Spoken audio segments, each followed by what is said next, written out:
All right. Test. Test. Test.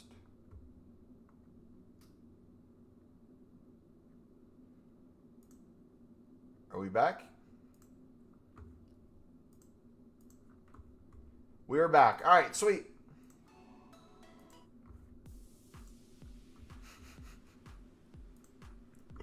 That was a chore. Sorry about that, guys. Left, right, good night.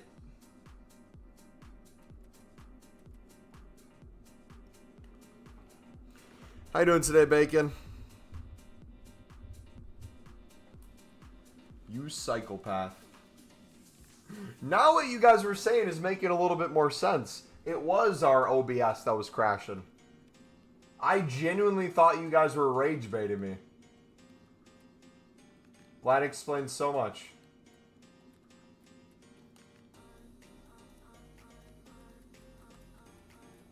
You're doing good? That's good to hear. Alright, we're gonna bed for a little bit. We're just gonna chill in bed. See if this ends up crashing again.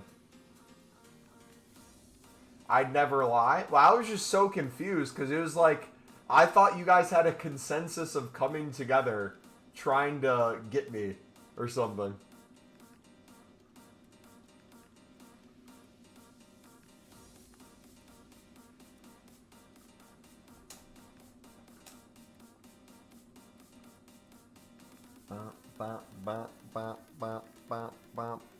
I was the first to notice anyways.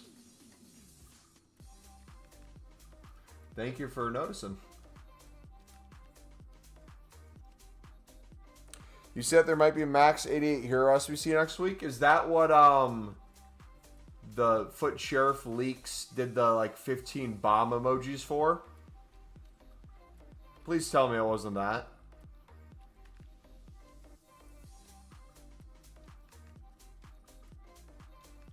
Boys, you should see my Lib and Sud collection. Want to see how prepared I am already?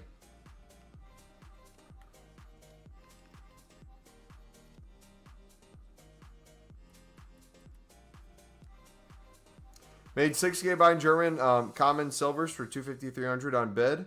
And listed insta selling for 500, 600. Yeah, you can make a ton of coins off of it. Also, too, think of all the people who are going to be coming on the game in a few hours as well. You could probably do that too as well. So that might not be a bad investment or sniper flip, even with prices being a little bit up on them. Let's see. We are gonna look at Lib. Look at this. Oh, we want to do, hold on. Oh, wait a second. That was sick.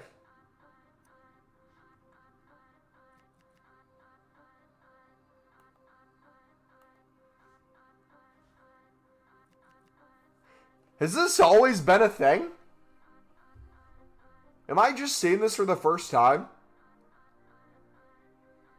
Finna dip home early from school and head on home? It has? Dang. Look at all these cards we have.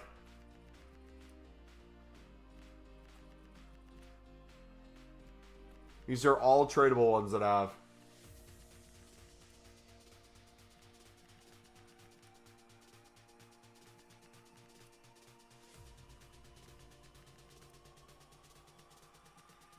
Isn't it beautiful? Now, here's the thing.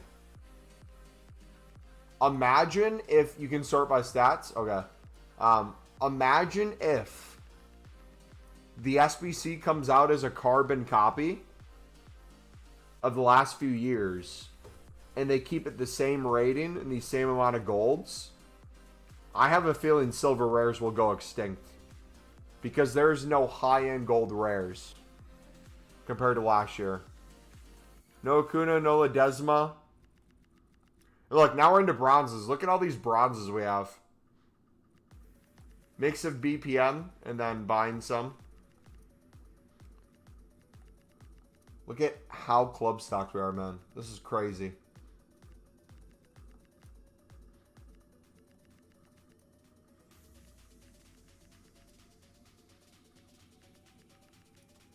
And then look at this one.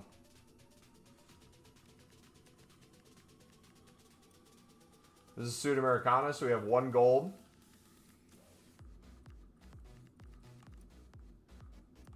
And look at all these.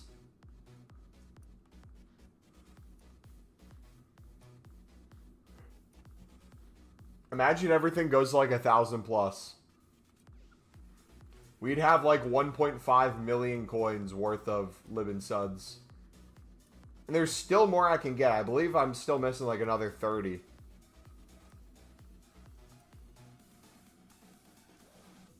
Look at that. Jeez.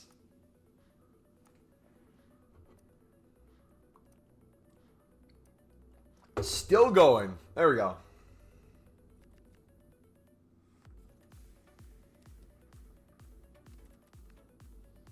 All right, cool. I've already started investing in gold libs from obscure clubs. How many of these are we winning? Ooh, quite a few. Okay. So now the question is, while we're club stocking,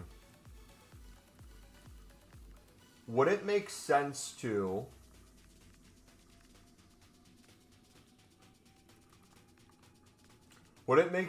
still try to sell some of the silvers in our club that are up a little bit in price and buy up a little bit? I'm talking maybe could go for 400. Or do we just keep everything and try to club stock even more?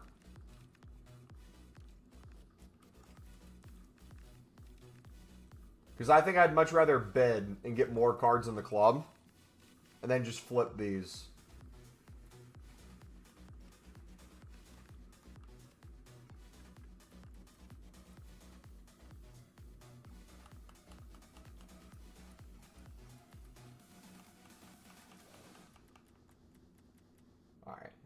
That was a nice amount of supply, though. That's one of the beautiful things about marquee matchups, too, is the silvers go so high in price, and then you also have some packs giving you tradable silvers, so then you get a bunch of supply and they drop. Gotta go. All right, see you, buddy. Have a good night. Thank you for stopping by.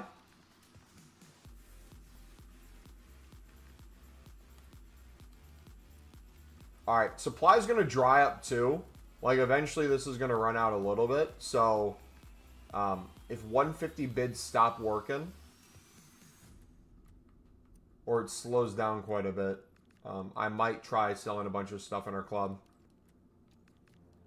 Because, yeah, I would like to get somewhat liquid. Now that we're officially at over 1 million transfer profit, it would be nice to see how many coins. But, like, the negative with that, too, is we'll get top 100 in the world again once we restock. But then I won't want to sell anything. It's like every time we sell something, we make more coins. We can buy more cards. But then I just end up putting all the coins back in.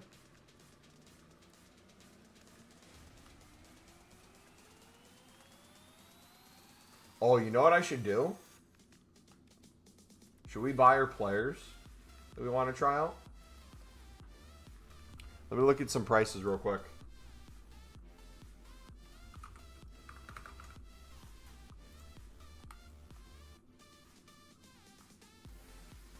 Dude, we're still getting sales. I got some that I'm looking at that I want. Let's see.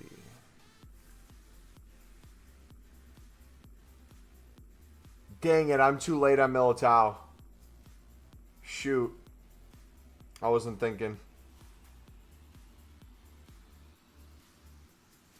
Or do we still go for Militao?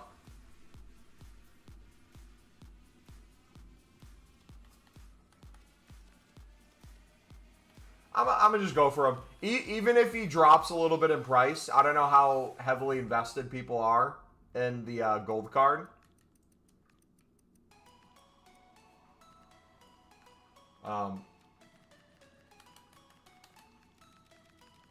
I think playing with him for the weekend would be well worth the potential coin loss if we do lose any.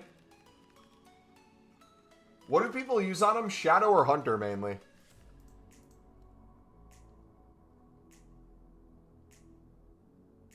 Looks like Shadow people are going for.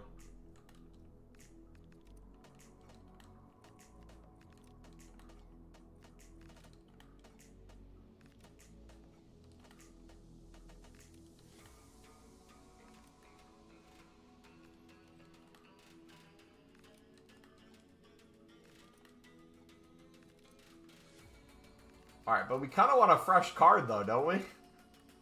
That's the issue. I want one. Are any of these going to be fresh? Matches played, matches played.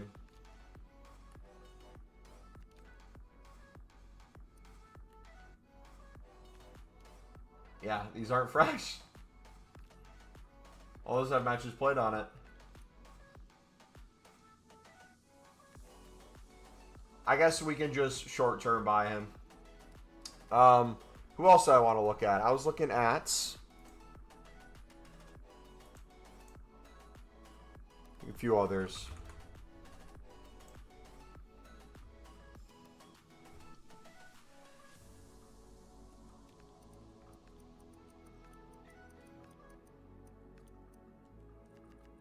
Watch Mendy crash entirely in price. Like he did a few years ago for me.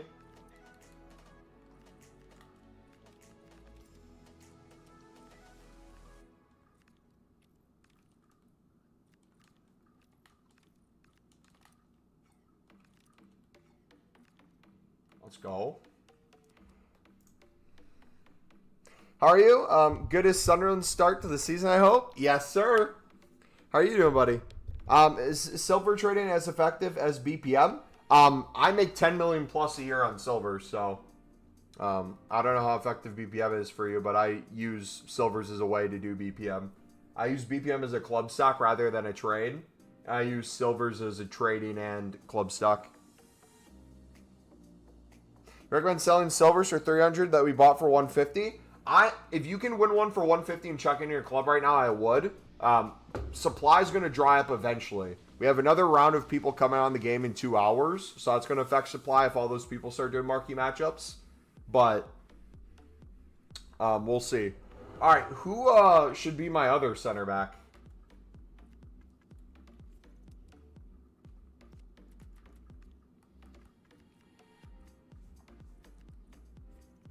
I need to make sure this would get Chem. Hold on.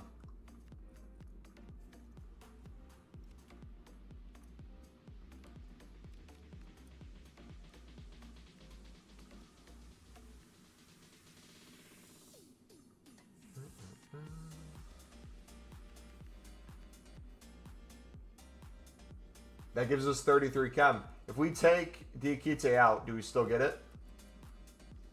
No, we need one more.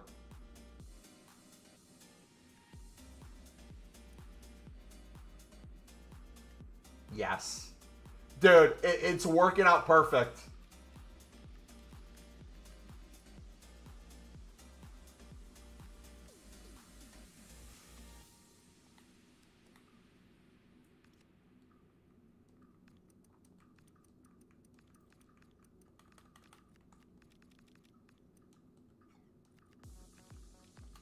All right, how much is Canate? 5. Let's see. What was his price been? Also, too, if you guys see me buying a team right now, I never give advice on when to buy teams and the rise and falls of gold cards and metas. I'm horrible at this market. I'm simply just buying players for our RTG and trying things out. So take my advice on silvers. Do not take my advice on these. I'm not buying for potential profit or anything. I'm just wanting to play with it. That's what she said. Let me go in with a shadow on it. Or we'll take a first owner one. So I'll have to buy a shadow. We'll buy a shadow. For now, let's put the players back in and then we can record us replacing them. Let me get on to silver trading. If you guys are new to it and need tips and tricks, if you look in the description, the first link there is our silver video. I highly recommend you give that a watch. It'll kind of run you through the basics of how I essentially do silvers as an investment, as trading. It'll be a really big help to kind of get you started in making coins, especially right now that you can win them for 150. This is the moment we've been waiting for. We've been waiting a while.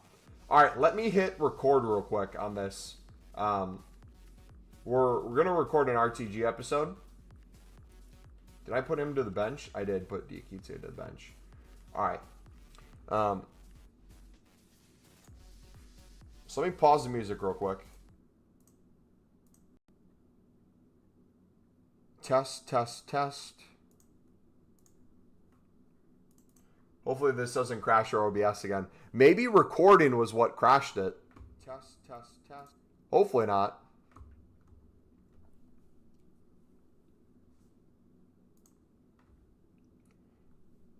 All right, dudes, here's our team as of right now. I can't remember if we had Diakite in there since last episode. I've been trying him out. He's decent. But as you see here, Ronaldo, just like in real life, he got a red card. So we got to move him to the bench, which means we need someone to replace him. And with all these new coins that we got from trading, why not decide, to buff the defense up for the start of full release of the game? So what we're going to do is we're going to move Diakite as well. We're going to remove the Gabriel. Maybe sell the Gabriel. We'll see. We'll hold them for now.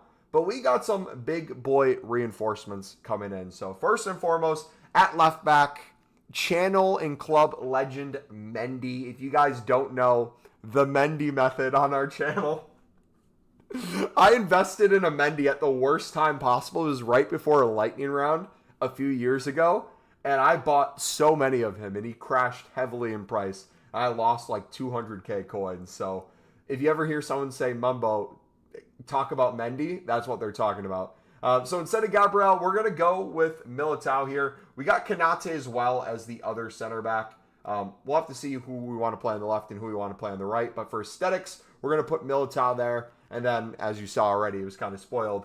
We got Konate. We might buy Saliba eventually or something. But for now, we're going to keep it like that. We're going to see how this team's rocking. Maybe upgrade left wing. I want to give Nuri another run. Debinha's still balling. Little bit of a drop-off in performance yesterday, but that really wasn't her. I was doing horrible with gameplay.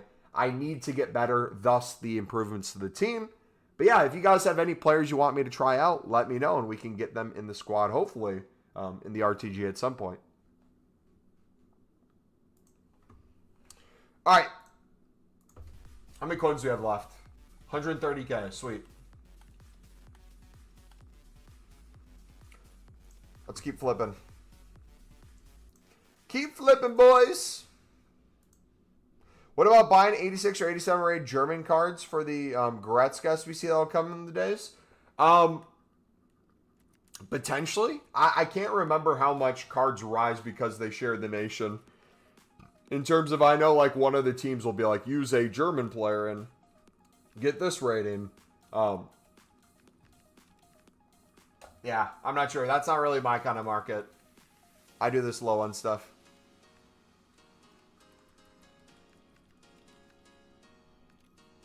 How do you know which silvers are up in price at the time? Dennis, if you look in our channel in Discord, it's in the description, or !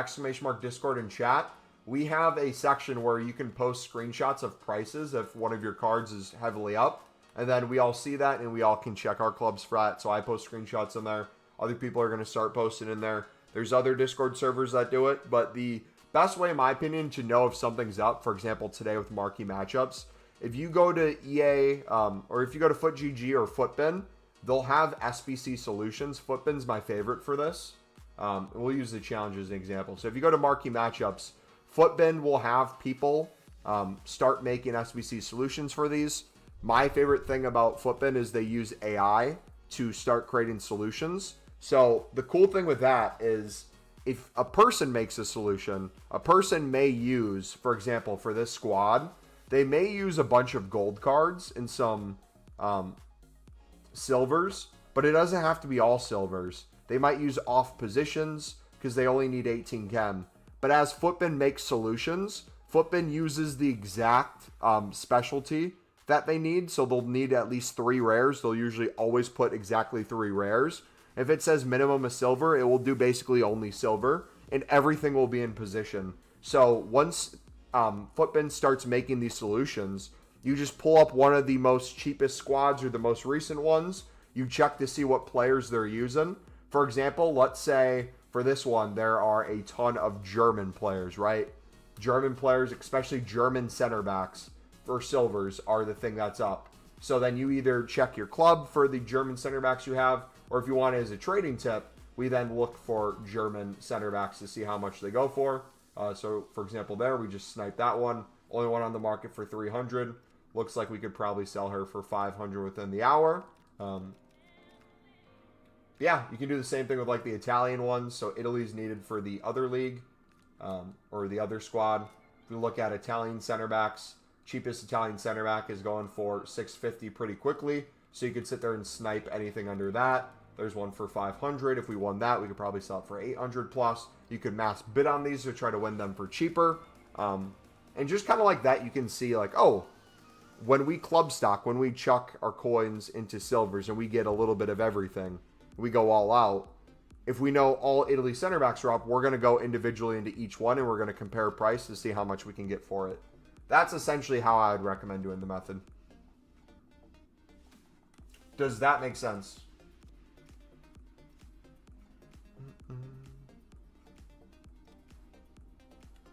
Sure, they have to try the new tallest player. Is that the goalkeeper, right?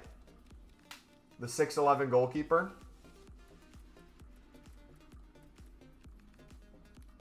Should I just club stock silvers for now? How many coins do you have? I'd make sure if you're club stocking that you still have coins to flip for more coins.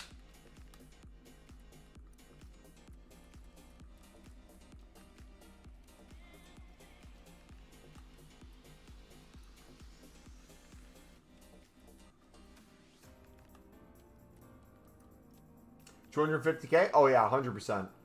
So what you could do if you wanted to club stock, 250K is plenty to store until you start getting dupes. If you want to start with like a specific league even or a nation or position, you'd get dupes a lot quicker.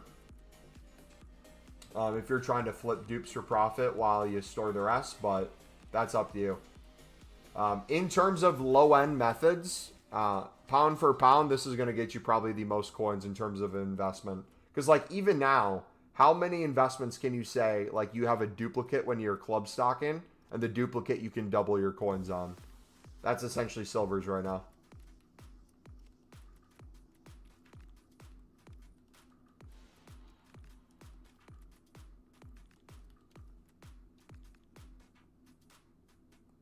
And flipping with Zoom BPM, but we'll just flip till I get 200K. Nice.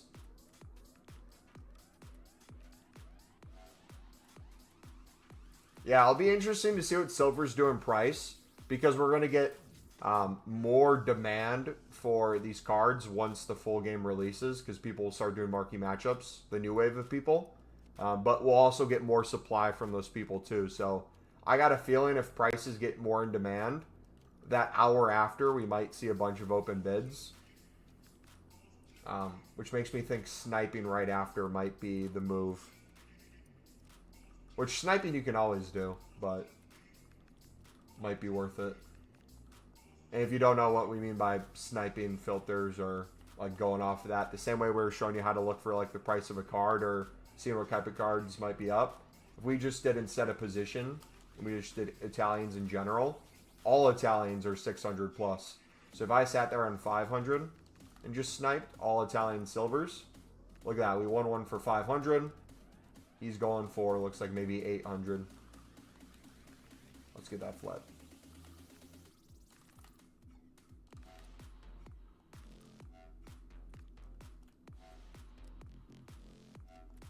That one's probably 800 as well. So if you're trying to make some just like quick coins, this isn't the worst way to do it.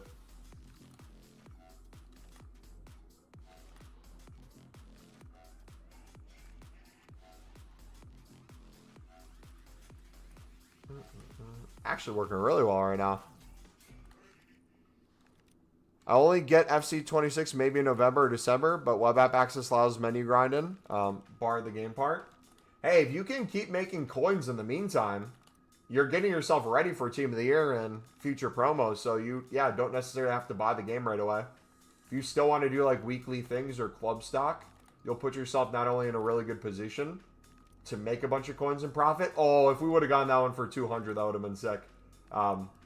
You are also, too, going to get the game at probably a heavily discounted price. So that's a win-win.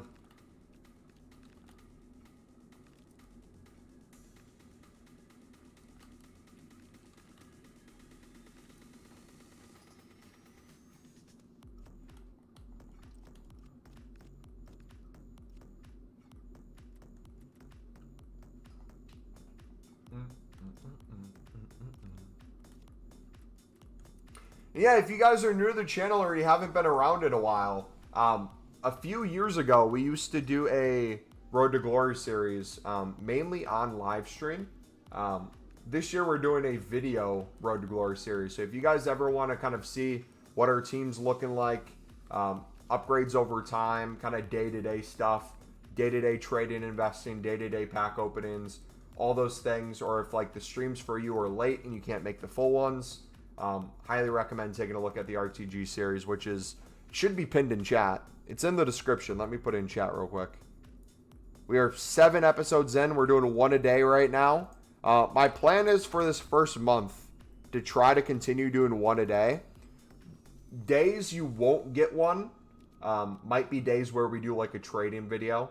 Like if you guys need me to make another silver guide or an investment guide, or if League SBCs come out, it might make more sense to have a dedicated video to that and then continue the RTG the next day.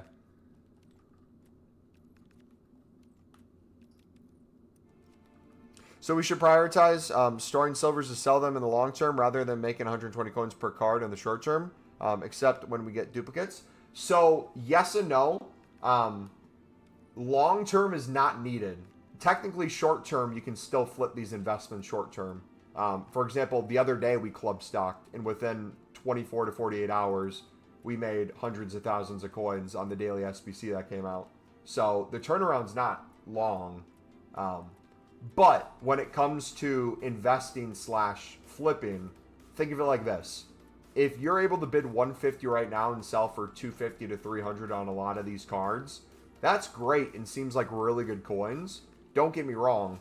But if you have the coins and the ability to store these in the club and then flip duplicates to get the same amount of coins, not only are you going to reach a point where you have so many cards in your club that you're getting dupes all the time and you're making coins off the dupes that are paying for the ones in your club.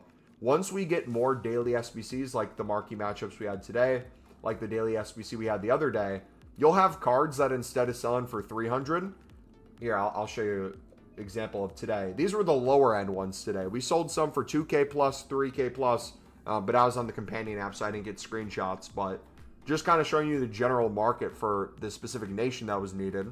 We didn't guess it. We just got everything. But if we go to, like the other day for the SBC, 2.1K for that silver, 2.1 for that one, 2.1, 1.2, 1.2, 900, 1.2. Bronzes were even selling 2.7, 1.2. So when it comes to like the coins you can make on the investment side, I think it's a no-brainer to keep some stuff there. And like once you start doing it, you'll notice how easy it is. If you're new to it, it's a little bit of a learning curve, but after you start making coins on it, you very quickly will get the understanding of it. And also too, it keeps your eye on the market. Like if you see the prices of Italians up now, and they go back down to where you can win them on bid for 150, you'll be like, wait a second. Let me fill my club with Italians again. If we get that again, they're going to go crazy. You going to do any buying when general release hits, Mumbo? Define what buying you're talking about. Like bidding on silvers? I'm going to continue bidding on silvers even if their price goes up. If I have to start bidding 200, I'll keep doing that. If I have to switch to sniping, I'll keep doing that. We sold a few hundred cards today, but we need to get back over 5,000 plus total cards in the club. And right now, I think I'm on 4,100 something. Thanks. So what about cards that are in bad leagues and nationalities and probably not rise their price almost on SBC? Should I avoid bidding on those? So yes and no. Again, I highly recommend you look in the description at that video. It'll show you everything you need to know about silvers and explains a lot of that in extreme detail. What I will say is do not fall into the trap of only doing top nations. For flips, it makes sense. Like, oh, this nation's up, therefore I should flip that. But I don't think people realize, for example, like this, how many random cards will become SBC solutions that have additional value to them. And if you're only sticking to the top nation, you're going to have more competitions on the bids because a lot of people like only sticking to top nations. And you're going to miss out on the cards that usually rise the most. So that's just something to keep in mind. We also have a thing called the silver center back method. Perfect example is marquee matchups today. If you take the information I just provided you with, hold on, did that just sell? There we go. Like that one we got for 150, we just sold for 1.4. And not only that, it was a dupe, right? I think so. So we should have him in the club.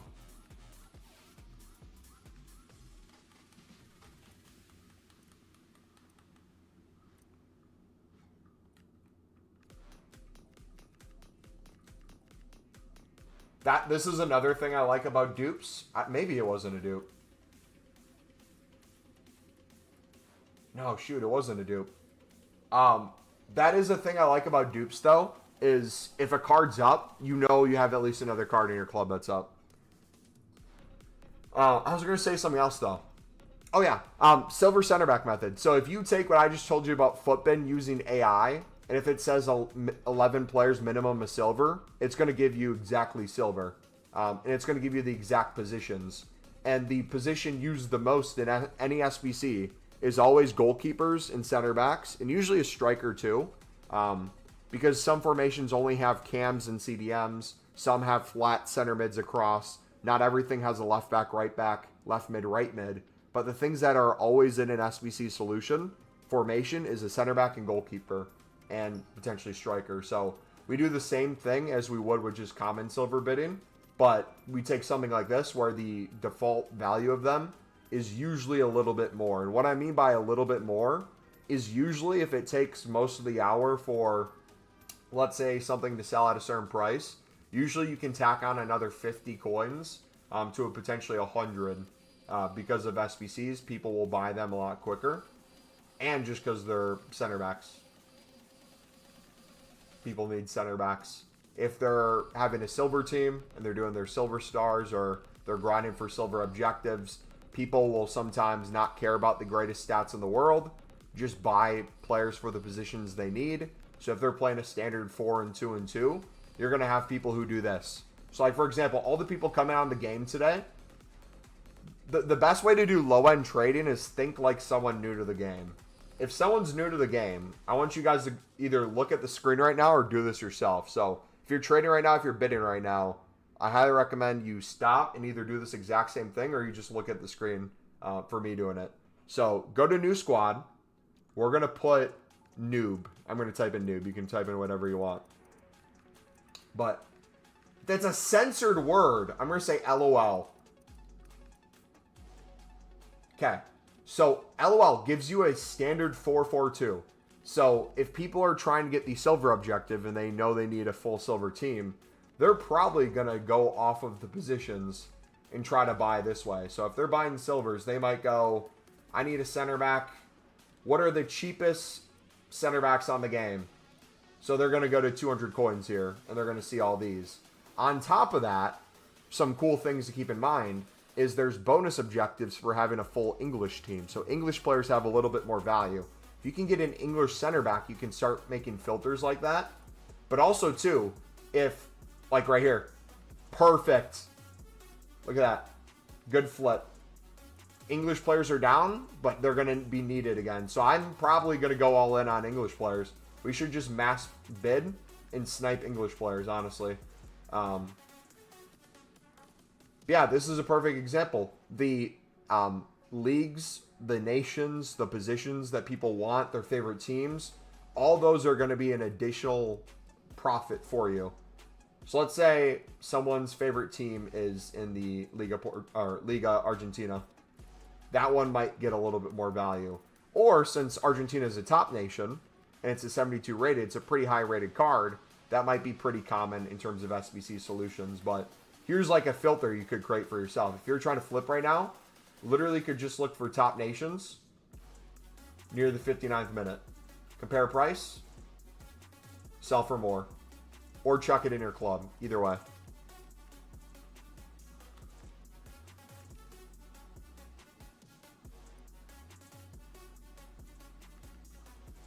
But weren't all English cards going for 700 coins earlier today? Or am I mistaken? Was that earlier this week?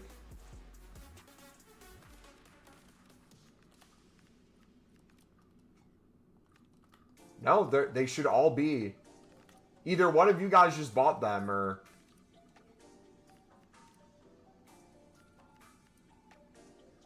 Yeah, that seems extremely low. When does the silver tournament start? And do you think investing in silver cards will be meta is a good investment? So, again, for that, I don't know when it starts exactly, but that's good thinking in terms of people are going to need cards for that. So, if you want to try to invest in people's favorite teams and stuff like that, go for it. The only caveat that I would give, the only concern would be if cards are already super high in price. Like, I'm a fan of Sunderland. If we look at Sunderland silvers, you're going to notice they're already decently high, especially for the silver rares. Actually, oh my gosh. Siddiqui was 5K earlier.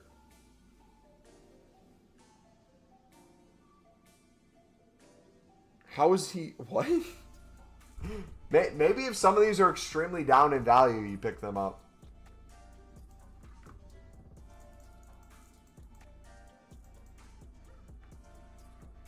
Yeah, so yeah, all the people getting on, if they're going to go right to buy their favorite team's cards, it might be smart to get some of these.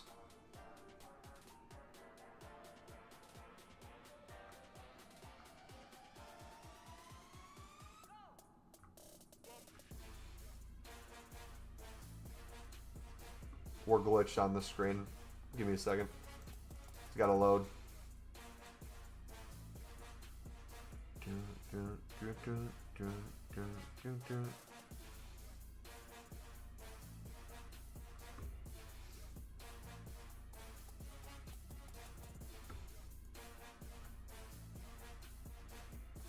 Have y'all seen the poll in EA's Discord? I have not. What's the poll about?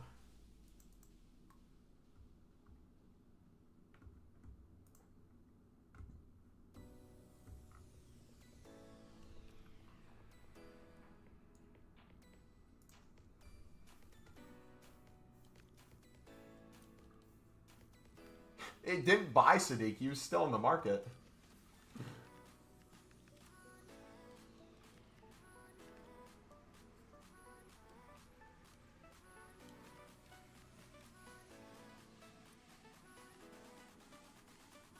I might buy all those Sadiqis. Oh, you know who I should buy? Oh my gosh.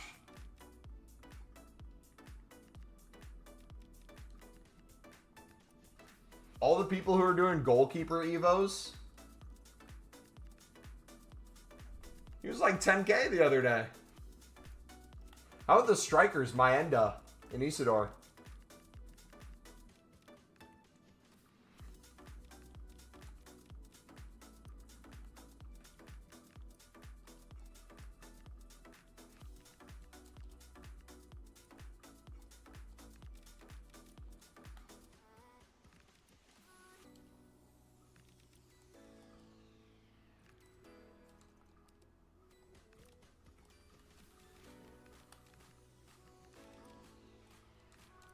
Eliza Maenda. How much is he? 3K?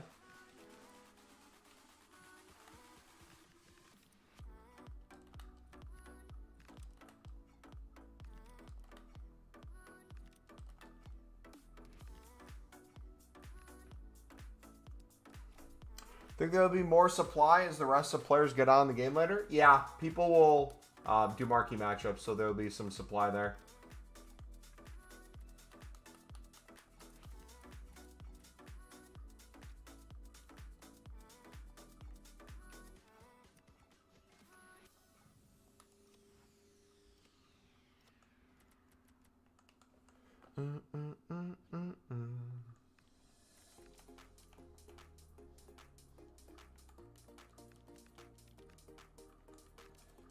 Yeah, we had a method in previous years where I'd literally take silvers that we were talking about, do silver center back. We bid 150. I'd list for min price 300, max price 400. And I would sell hundreds a day without thinking at all. Yo, how are you? I'm doing fantastic, buddy. How are you doing today, man? Welcome. Hopefully everyone's having a fantastic day. Hopefully you guys are able to get on the game, whether you've had the game already or you're getting it tonight. Dude, it feels like a Friday already. Doesn't feel like a Thursday. Feels like the weekend's starting now.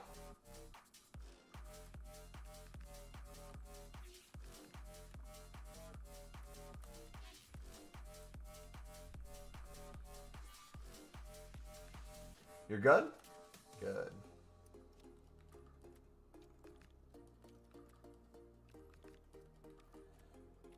Sakamoto. Another thing that could potentially be a good grab.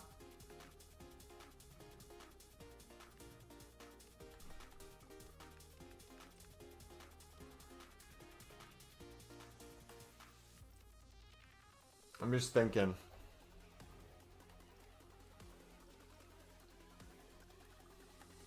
Limited supply. UK getting on.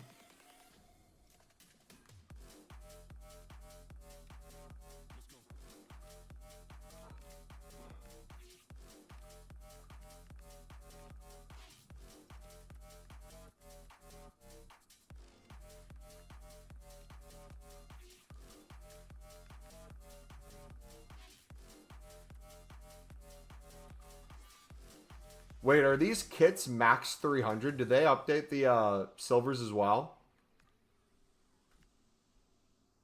They didn't just do that to the bronzes. They did that to silvers as well. That's so scummy, EA. That is so scummy. You should be ashamed of yourselves. Surely these aren't, right?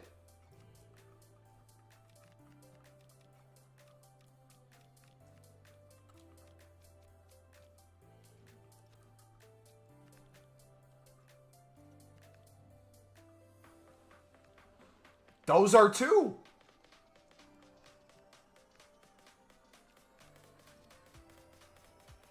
Brother, what?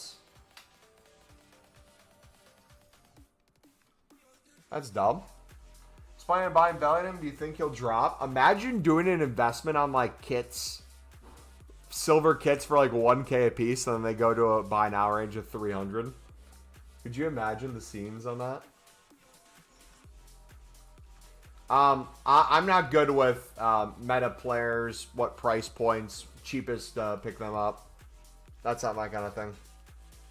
Buying silvers right now at 150 is a cheat code? Yes, sir. Dude, we've been waiting all week for this point.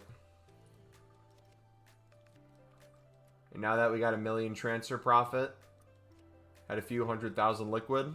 We already had 4,000 plus cards in our club. Now we can get easily 5,000 plus. We're in a really good spot. Something to keep in mind with silvers too.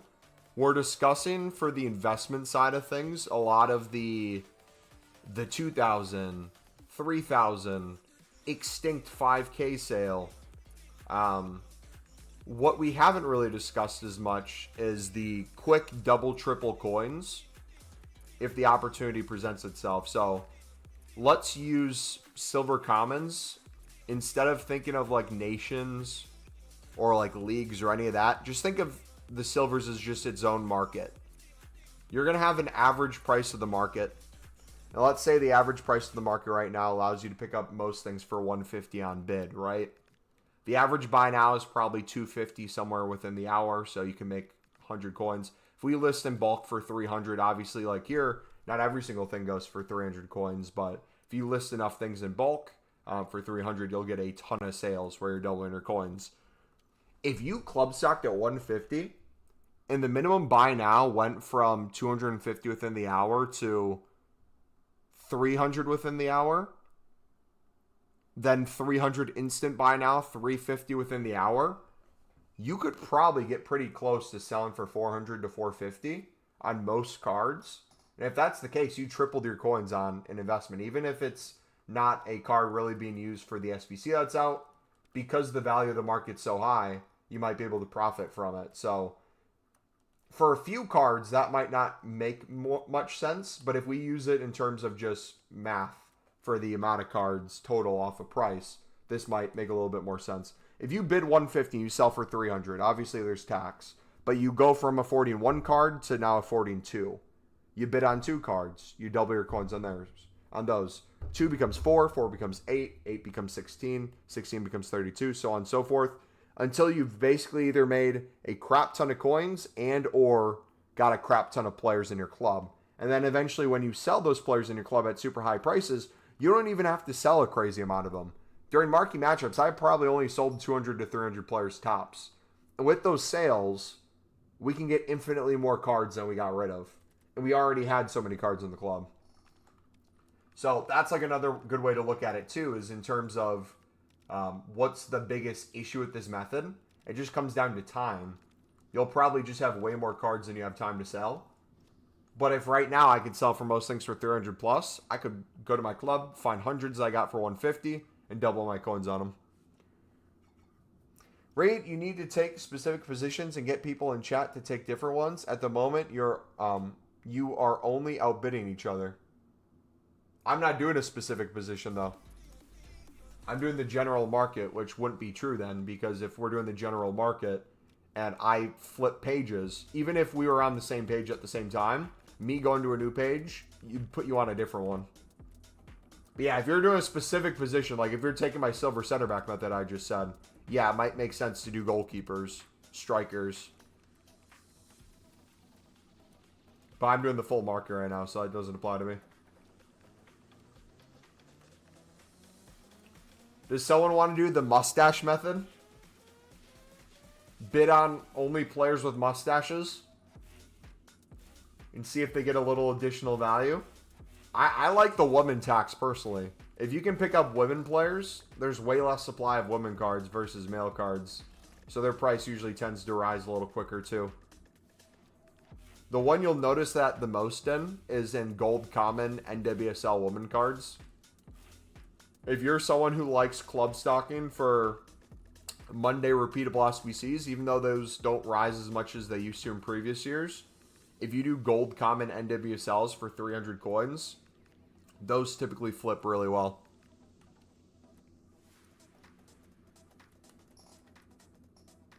Also, with this method, you can do marquee matchups pretty much for free too. Yep, not only for free, I think of it like this. You're getting the cards to use for marquee matchups dirt cheap. Whether it's the week before, the days before, or the bidding during or after. You're not necessarily having to give up a card that's currently going for 2K buy now and say, I'm either going to buy this off the market or I'm going to use this instead of selling it. Also, too, I normally, for marquee matchups in general, I don't know how you guys are, I typically never do an SBC right away. I wait till prices go back down. If it's a really good pack, I just might wait a few hours, and even if prices are still a little up, they're probably down from their peak. But like marquee matchups, I'll just wait till later in the week. Like I did last week's marquee matchup earlier today. That's what I'm saying.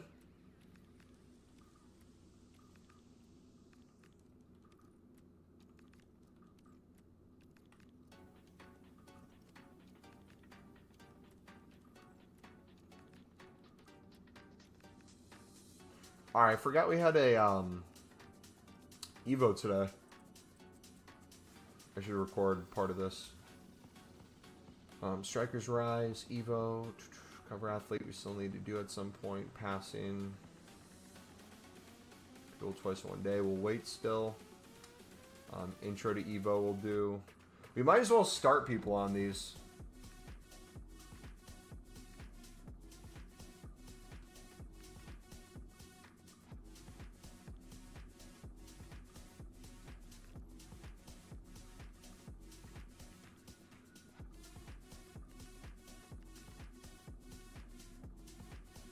Who should we put on one shot?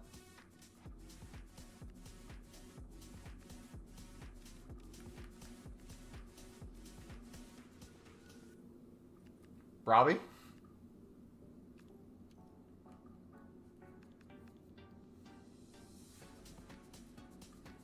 Yeah, let's do it. All right, let me hit record real quick.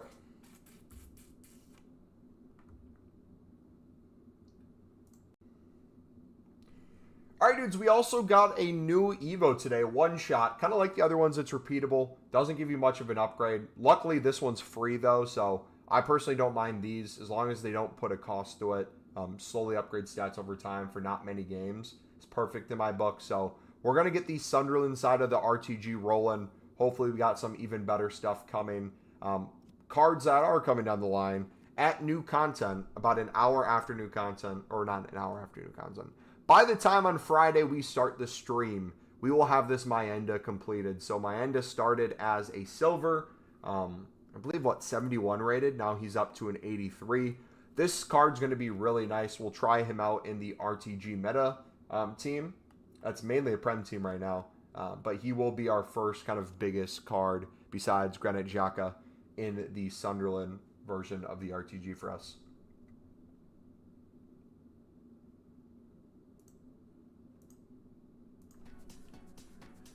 Alright, so Barabi, Mayenda. So we should probably put Barabi on the bench.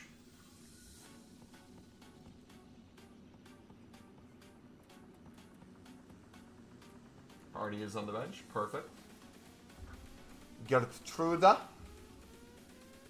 Sorry I'm late. I was busy investing. LOL. No, you're good, bro.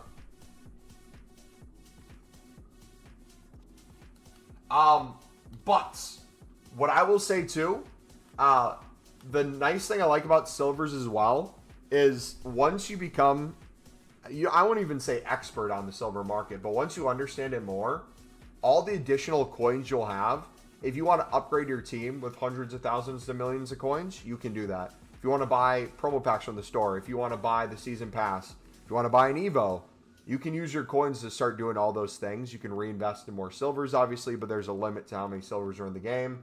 But my favorite thing is it allows you to have the resources to where if you want to do higher end trading or investments, like let's say you want to go in on heroes. You see Peter Crouch is maybe 5K under where you think he is, and you want to buy 10 of them. That might be risky if he goes down in price, but the amount of coins you'll continue making on silvers, both from the trading, the investing side of it, the way I kind of view bigger end investments or the things that are more risk, is I know in the meantime, I'm printing so many coins on silvers anyways, that in the long run, it's hard for me to really lose. I do the same thing with my draft. Like I'll mass bid on silvers, flip those while I play a draft for 15K. And by the end of the draft, we've probably made more coins on the silver flips. Even if we get the worst rewards in draft, it ends up paying for it within those 4 games. So if you're looking for like little ways to fund different parts of your account, it's not a bad way to do it. It's all about mindset, right? Positive mindset, positive amount of coins. Sunderland started well. Sadly, can't say that about my team. Who do you support? Ashley, how's it going? Please tell me you're not a West Ham fan. If you're a Wolves fan, that's understandable. You're Brentford? Okay. Dude, did you guys see I don't know what was the issue going on, but I think it was West Ham's owner has like a girlfriend or something that either has an OnlyFans page or posted something provocative on social media. And like a bunch of footballing fans were like clowning her and asking her to tell her husband, boyfriend, whatever he's considered, to turn the club around. Was that Sunderland versus Brentford as well? When he beat us in the last minute? That was a fantastic game, man. That Isidore header was brilliant. Not even the best Isidore goal of the year for him. So far. He's going to score even better ones. But yeah, like in terms of... let me nerd out real quick. While we're bidding, I guess we can just chill and talk to you guys about football. Fun fact about Sunderland, if you're wondering why they look a little potentially different than newly promoted Prem teams in recent history. Most of the Premier League teams that come up go right back down. They usually have squads that are somewhat impressive for a player or two and then extremely unimpressive in the rest, mainly kind of like championship level players where they're some of the best in the championship, but then they struggle in the Prem. That's because a lot of them are tied down financially. They don't have a lot of wiggle room. Sunderland is like the exact opposite. Sunderland in the past 3 years, Trey Hume was bought for like less than 100,000 quid. Our back line of Ballard was initially on loan with an option to buy. I think he was bought for under $1 million as well. Sirkin was a Tottenham Hotspurs Academy player. He obviously doesn't play as much now, but like there was very little spending. And then Sunderland had Ross Stewart. He bought him for like 300K, sold him for 10 mil plus to Southampton. Jack Clark, another player that came from Tottenham. We got him from the academy, loan with an option to buy. Ended up selling him for 15 million plus. Tommy Watson, who not only scored the Premier League, the goal that got them to the Premier League, ended up selling him to Brighton before the game even happened earlier in the window. All those positive sales and not really much value in terms of what we've purchased has allowed Sunderland to be in a position where they can spend a crap ton of money. That 3-year rolling period, they're sitting really, really pretty. Not only that, they hired one of the best sporting directors in the world. He was going to go to Roma. He was going to go to Newcastle. He was going to go to a bunch of different other places, but chose Sunderland over them. That's allowed Granit Xhaka to come in. That's allowed Brabi to come in, Gertruda to come in. It's allowed a lot of kind of doors to open up in foreign markets that Sunderland probably didn't have access to beforehand. So yeah, long story short, that's how Sunderland kind of built their team. And they still have more they could spend. And even if they go down financially, they're in a really good spot. They could sell a lot of their players for decent profit, especially the younger ones like Siddiqui Diarra. But for even like the older ones or Mukiele bought for PSG for like 8 mil. One of the best center backs in the Prem right now in terms of FootMob ratings. I think he's at almost an 8.0. He's like at a 7.93. Absolute unit of a man. Alderte was La Liga center back of the season. Bought him and Mukiele together for under 20 mil. Got Ronaldo with Champions League experience. 79 rated in FIFA. Hey. Got him on a free. So didn't have to spend on him outside of salary. They were smart across the board with a lot of their things. Absolutely robbed FC20. Or not FC20. I'm thinking Eredivisie League SBCs too much. Was it NEC? What Eredivisie team did Robin Roofs come from? I'm blanking now. But he's going to be Netherlands' starting goalkeeper in a few years. He's that good. Sunderland got him for like 8 mil. And he's already probably worth double that. Not Ajax. No, it came from, I think it was NEC. Yeah, NEC.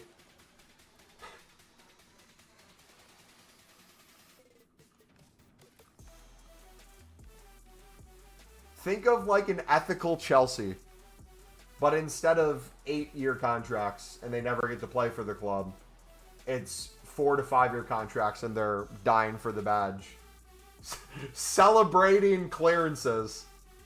There was a Alderte slide tackle where Aston Villa was putting a lot of pressure on 10-man Sunderland, and Alderte had a block shot on a slide tackle, and the second it got cleared, Granit Xhaka picked him up and just gave him a big bear hug. But yeah, Sunderland's super exciting. If you haven't watched them yet this season, on the road is going to be interesting. They'll be in Nottingham this weekend. Be interesting to see how they play there. Only other road game they had was against Burnley, where they lost 2-0 to Burnley. The caveat to that, though, is Burnley plays a low block, which Sunderland is more of a pressing and counter-attacking team. So whenever they play a low block, they really don't want possession. And that's exactly what Burnley gave them. So wasn't as good of a matchup. Now against Nottingham Forest, not only is Ange in charge, and they haven't won in a while, they play an extremely high line, or Ange likes to play a high line. So I'm hoping that means Sunderland will be able to hit him on the counter, press him well, and get some opportunities with Isidore getting behind that line. Mundell's going to be healthy soon, but Adingra's going to be playing. Pacey winger there from Brighton. And Talby, pacey winger from Club Brugge. Champions League experience. Going to be super fun. I'm not selling any one of the silvers I listed. Why? You're not selling as in you're not wanting to sell, or you're listing and they're not selling? I'm assuming you mean that, right? Have you checked what the buy now is going for? If you go to Transfer Market, you'll see that right now, if you go to silvers, everything's going for 200 plus. Everything sells within a minute. So if you bid 150, you're guaranteed profit no matter what. If you go to 250, most things will sell by the end of the hour. I think this is a glitch right now. There'll be some cards that'll go probably towards the end of the hour for 250. And then if you go to 300, things aren't guaranteed to sell for 300. So if you're trying to get every card to sell for 300 right now, that's not going to be the case. A lot of them will, especially if you list them in bulk together, and you get enough of them. But in general, if you're trying to get them to sell for 300 as quickly as possible, either change the filter or compare price before you bid to see if it has value of what you're wanting to sell at. How many silvers you got? Probably out of the 4,500 cards in my club. Actually, should we check right now? I'm curious to see where we're at. But yeah, everything is profit right now if you can bid 150. The question is what you want to sell it at. I like lazy listing or selling in bulk at 300. For some, that'll be an instant buy now because it went for more than 300. Some, it might take a few minutes. Some, it might take the whole hour. Some, it might take a few relistings. Each one's a little bit different. Also, too, I told you the Discord of ours is in the description. It's also linked in chat if you do !Discord. Let me show you real quick, though. Two things. So in our Discord, we have an EAFC section. I just started this today. We have a player sales section. So whether it's new content and we get an SBC that comes out and that causes things to rise in price, I'm going to post screenshots if I notice things are up so that you can see the player and see an idea of how much we sold them for. So if you have notifications on for the Discord or you're looking in this channel, you'll see all the stuff that's up, and then you can check your club to see if you have it. You guys feel free to post it as well. We had someone else post this one yesterday, which was nice. If you guys want to help each other out, get in the habit of just taking a quick screenshot if you're on the web app or companion app and put it in there. Feel free to do that.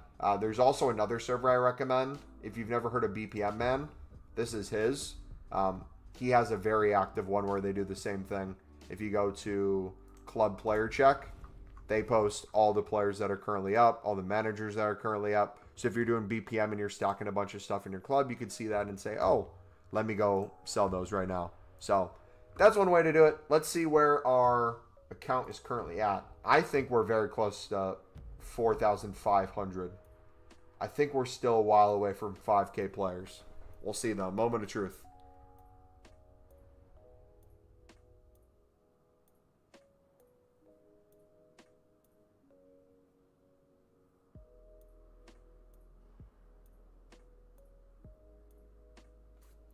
Yeah, so we have almost 1,500 silver commons, 133 silver rares, bronze rares we almost have 1,000, and then we have almost 1,300 bronze commons. The most impressive one, though, if you guys are League SBC fans, look at this. I have almost every single Libin stud in the game. I think there's probably 30 more total I could get. But historically, if we see around the price that Lib and Sud cards went for last year, if we get similarly around those same prices, we clear over 1 million coins from this. So for me, that's a no-brainer. Yep, Libs and Suds are counted on that side, which is nice that they do that. I always love that they do that because it confirms two things. One, that there's a additional value to Libs and Suds on the game, always. But two, that usually there's going to be League SBCs. Because why would you include that if the League SBCs weren't a thing? Actually, no, that was Pale Tools, so that was different. But in the past, when Lib and Sud cards were their own design, it was always funny seeing them have their own design and then people saying, League SBCs are too overpowered. We're not going to have League SBCs this year. Okay, but why is Lib and Sud getting their card designs if they're not planning on having League SBCs at some point? It doesn't seem like it's worth giving them a reason. Okay, does anyone else run into this too? You leave the game and you come back in and it glitches the R2 where it just brings up the friends list constantly. I need to figure out how to fix that besides closing the app. When do you reckon we get League SBCs this year? I would assume probably around the same time we did last year. Did we get them at the end of October last year? I know 2 years ago it seemed like we got them in November, and then we got them in October last year, so maybe somewhere in the middle. Beginning of November, maybe? I don't know.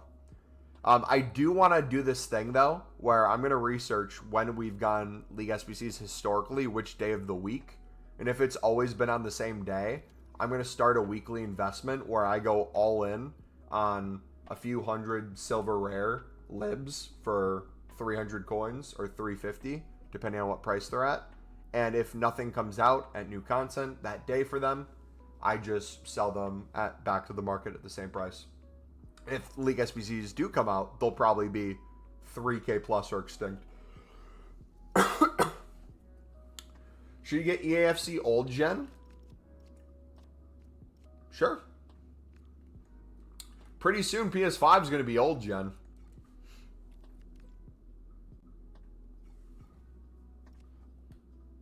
But for this year, I feel like you're good.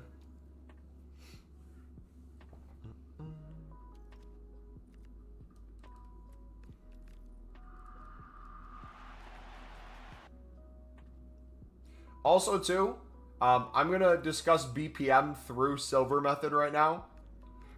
If you are someone who loves doing bronze spec method as a trading tip, I highly recommend you start doing bronze spec method as a investment. And what I mean by that is you can sell bronzes, especially the duplicates that you get, right back to the market. But the same way with silvers, you get infinitely more coins when you wait for them to go up a crap ton in value before you sell them.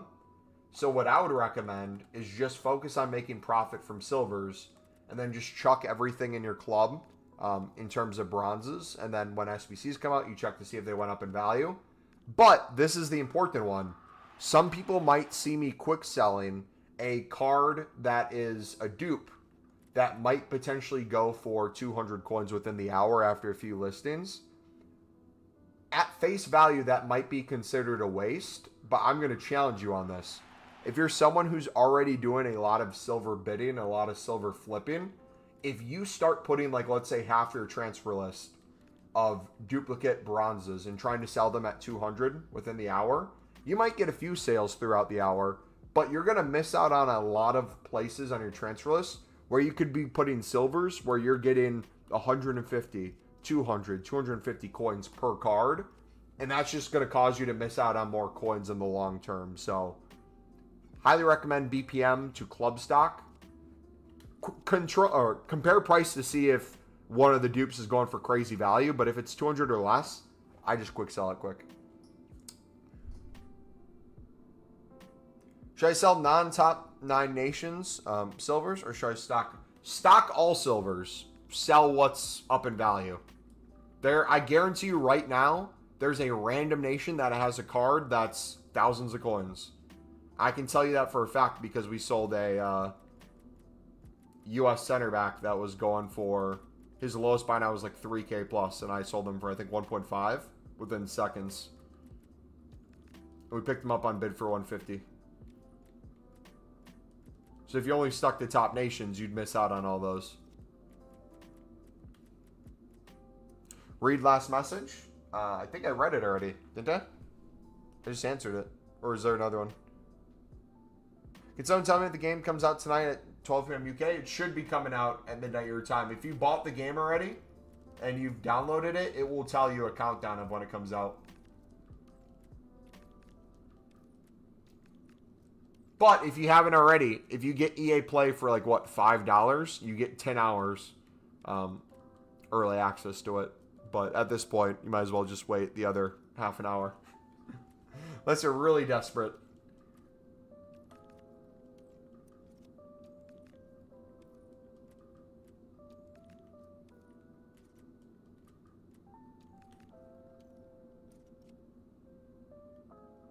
What to do with 150K? I would say silvers.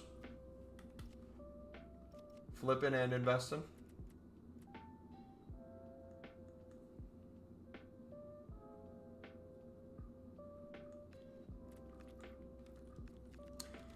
Hey Mumbo, just joined the stream. Double my coins from Marquee matchups. Silvers, thanks to you, and still have like 100 silvers on the market. Awesome, man. And now with the prices going back down, you probably can bid on a bunch more too and club stock all over again. Basic economics. Look it up on Google.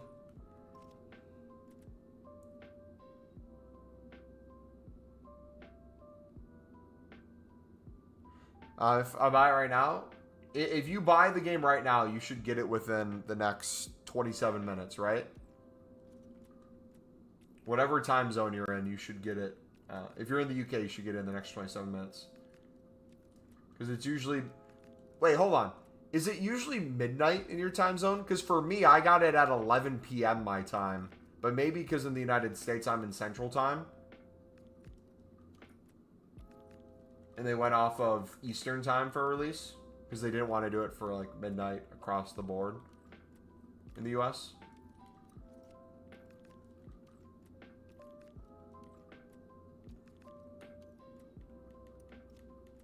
All I know is a lot more people are already on the game, it feels like.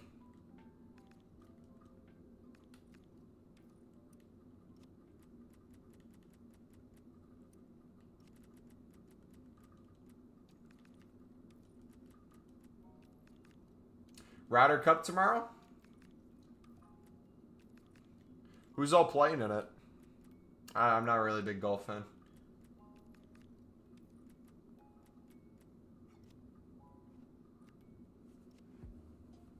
Mumbo, before marquee matchups, etc., what positions and what countries sell best normally in your opinion?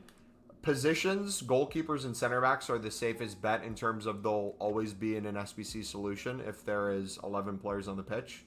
And especially with Footbin using AI, it will always use the exact positions. So if there's 3 center backs, if it's a 3-5-2, it will always use 3 center backs on the solution. Therefore, you'll have 3 center backs at least that'll be using that, and then all the other ones as well. So a lot of center backs will have that additional value. But on top of that, you can kind of guess if you have good matchups where it's like, oh, I think this team's going to play this team, therefore they're going to include that. Usually for the higher end ones, that doesn't affect the silvers. Like if you know Man City's going to play Man United, they're not going to really affect silvers too much unless you're buying the exact team cards. What I like doing instead is we get all top nations, we get all off leagues, off nations. We just get everything. We just go balls to the wall on everything. We make sure we have a lot of top nations, though, because those consistently rise. But the things that usually go the wildest in price are the most random of nations and the most random of positions. The amount of Romanian left wings, Nigerian left wing backs from previous years that go to like 3K plus. I think I can hear. It won't show me all the way back. Where do I get to my media? Because if I go here, it'll only show go-to media.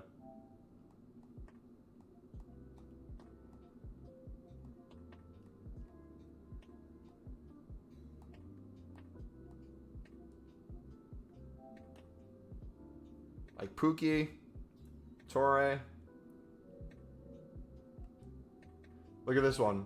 Parrot for 4.7K the other day.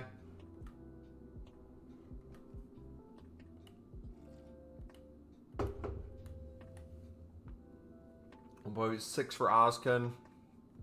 Jaro 1.4. Romanian Cam for 2.7.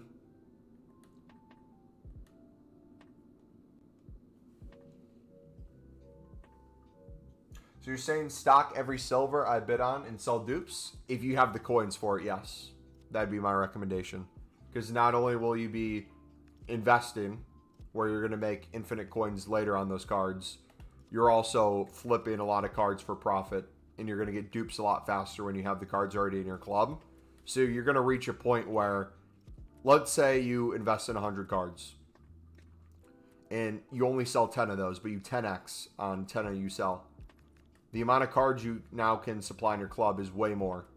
And then on top of that, when you're starting to get duplicates, if you're selling your duplicates, you're picking them up for 150 and you're selling them for 300, you could afford one card, you now afford two. Two becomes four. You very quickly can make coins while getting more and more cards. And it just compiles and compiles.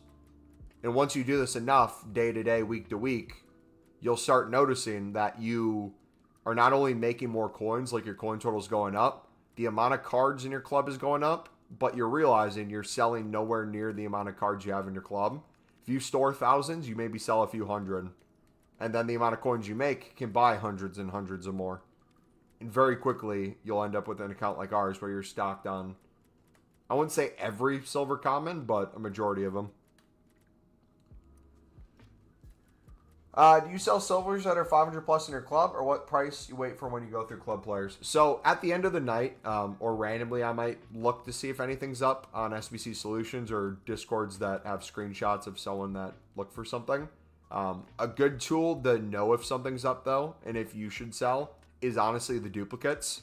So instead of blindly listing all dupes for 300, what I'll sometimes do is compare price. That's how we saw the, I think, card for 1.5 before. So, like, if I right now wanted to know if something was worth it in my club, let's say this one didn't go for 400. Let's say the next lowest was that 700 or 800. If I think this could sell for 700, it's a dupe. I already know I have one in my club. So if this one sells for 700, I can go instantly in my club and sell the other one. That would be how I'd go about that. Plus, this allows you to check multiple cards very quickly versus having to go one by one. But what this will also do too is it allows you to get more information. If you notice a card's up, is it up because it's position? Is it up because it's nation? Is it up because it just so happened to be an SBC solution card? So then you do some research on that. If we got an Italian and it sold for 800 coins, and we looked at Italians, we might see that all Italians are 700 plus right now. Here's the Pookie that we sold for, what was it, 2.1K the other day. He's back to under 300.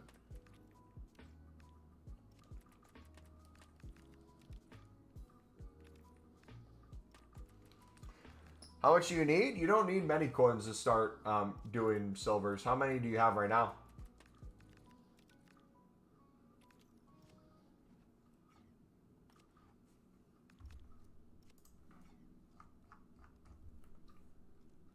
Alright, I should do a quick manager look. Because I can't remember what managers we've been selling and what we've been selling versus storing.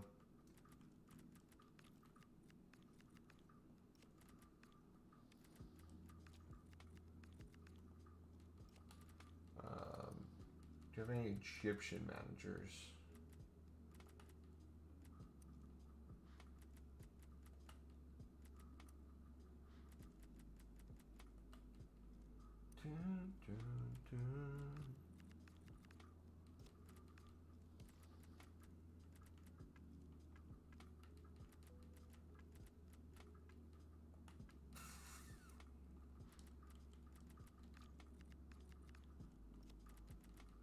$500-ish. Do Georgian managers go for anything? How much is Kvara?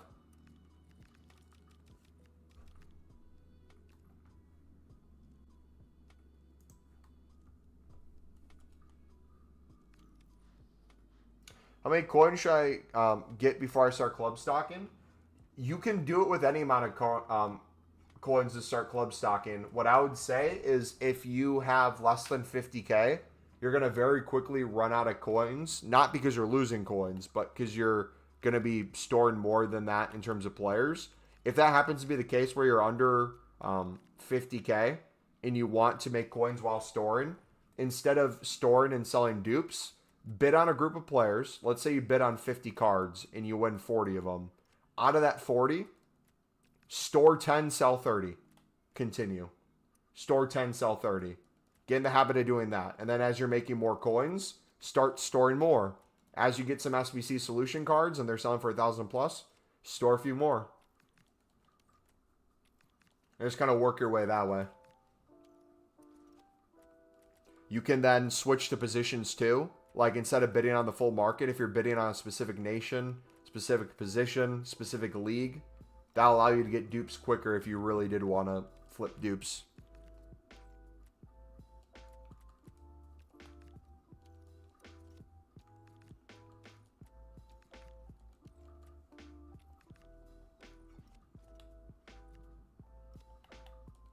All right, I need to make sure now that we sold a ton of our top nations and people are coming onto the game, I want to see if we can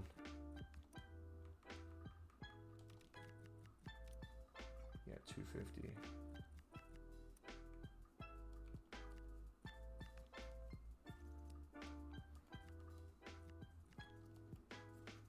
I'm going to spend a little bit more to re-club stock some of the better leagues.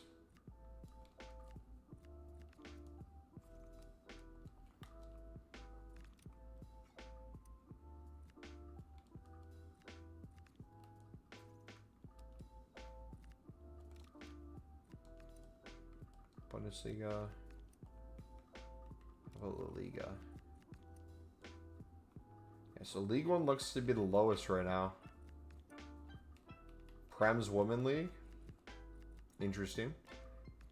So here's like a good league where I wouldn't invest in a certain team for marquee matchups, but for the women's Prem, if you can win women's Prem cards that share teams with the men's Prem, for example, if you can snipe an Arsenal card, or here's a Spurs English card, right?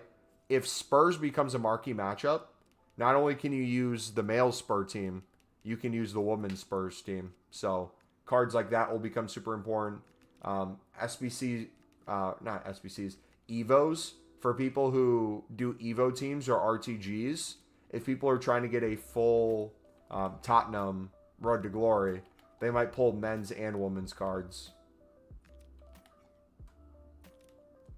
So that's not like a bad thing to look at. We went over England players before, how England has the objective for it. People having to do silvers as well, so you can cross those things together. This could be a good one as a way to make additional coins. Good snipes. All that fun stuff. Club stock. These were all 700 plus earlier. So if you're trying to make a little bit more coins per card than the average mark right now, this would be good. But in terms of club stocking, now would be the time to go in on England players. Personally. I would even say, if you're struggling to bid or snipe for 200, I'd even spend the 250 and just get them all, or as many as you can. Because once these cards are needed for something, once England is used for an SBC, once people get back into the objective again, if these rise to all 500 plus coins, the additional 50 that you're maybe spending is not going to mean much if you have hundreds of England cards in your club versus none. Does that make sense? Like in this case, it'd be worth spending a little bit more if it means we think they're going to go up guaranteed in price. And even then, they're all getting bought out already. So one could argue their value right now is way more than this anyways.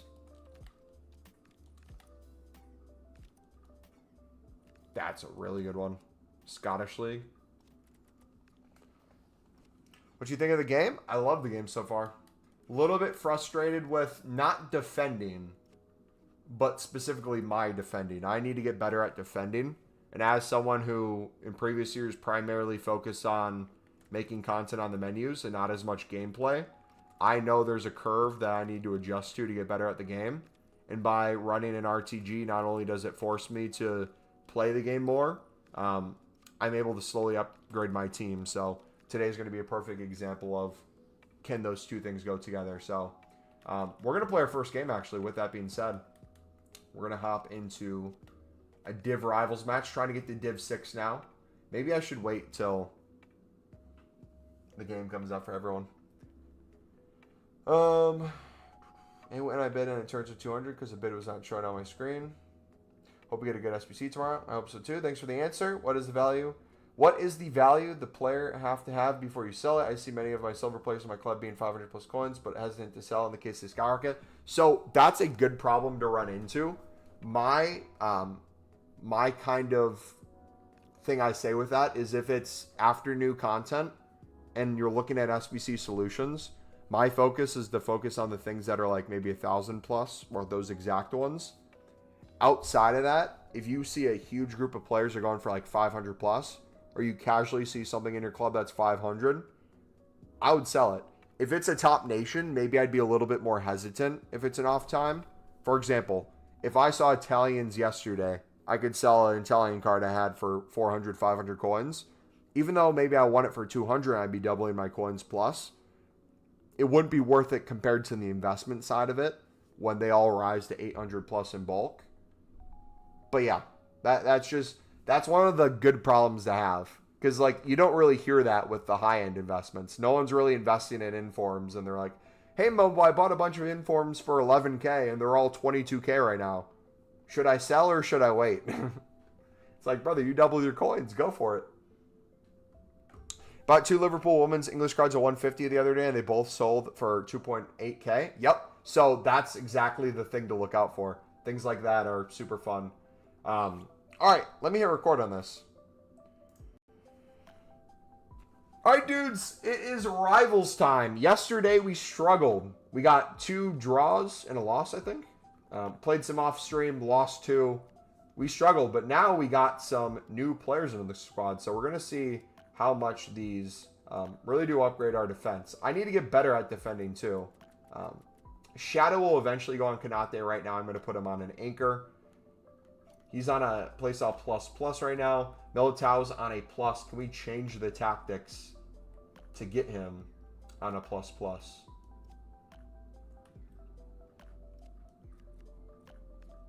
Defender, stopper. We'll do defender. Ball playing center back's good. Can we do... Yeah, no, it has to be that. Okay. Ball playing keeper. Mendy, can we put him on wing back? We can. Sweet.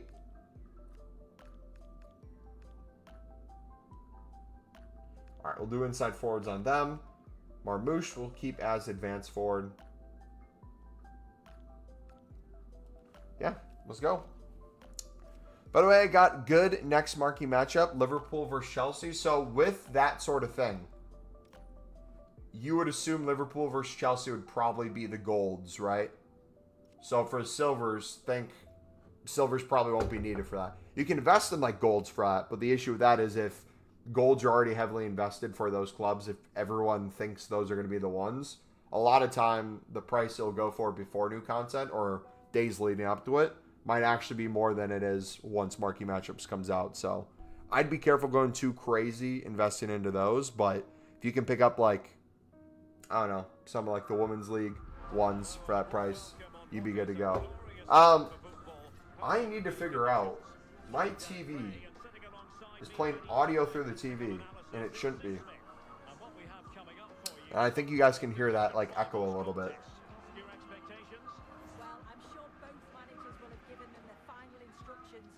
I'll figure that out. All right. Let's see how it is. Debut defense. Oh. Meant to throw that wide. Good first setter, though.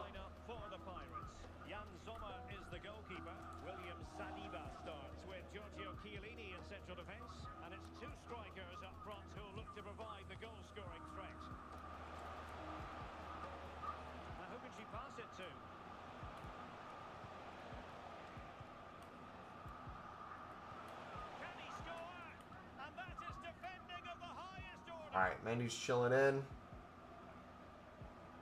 I didn't see who this guy had on his team. Anyone crazy good? See, I still need to learn with defense. I'm pulling too much. Only 10 minutes to go.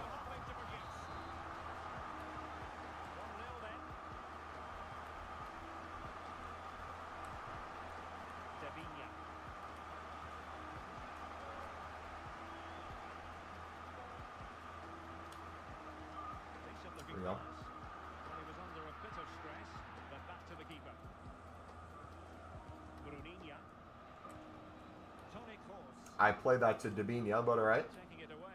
I need to maybe turn on the arrow in the settings. Can I do that mid-game? Hold on.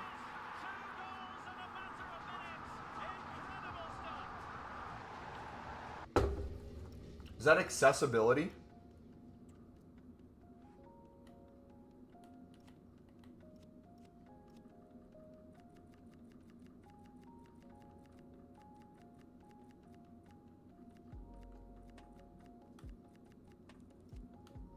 Visual?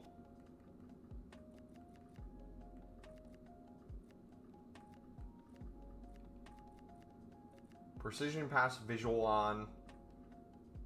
Shot visual.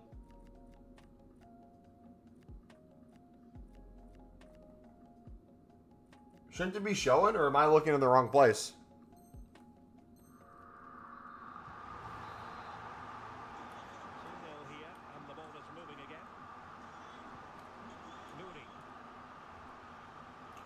Brother, what?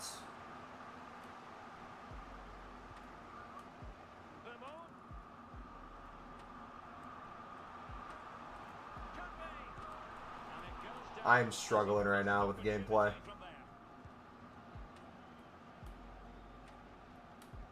feel like my passes never go where I want them. I feel like everything's like a half a second behind. If I tell them to pass, they'll wait half a second.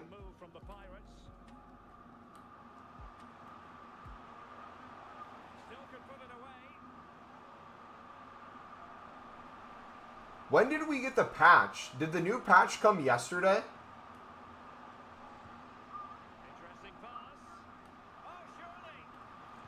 Maybe I need to change tactics.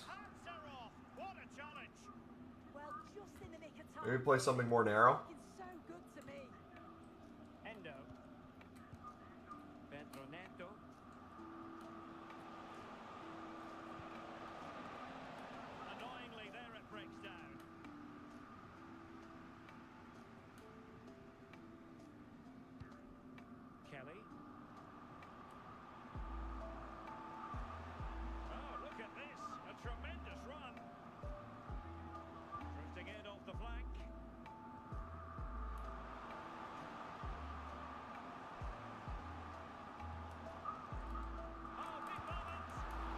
What arrow? The, you know when you do, like, offline games, and it shows the arrow on the screen where you're passing to? By your player? Is there the option to do that for online?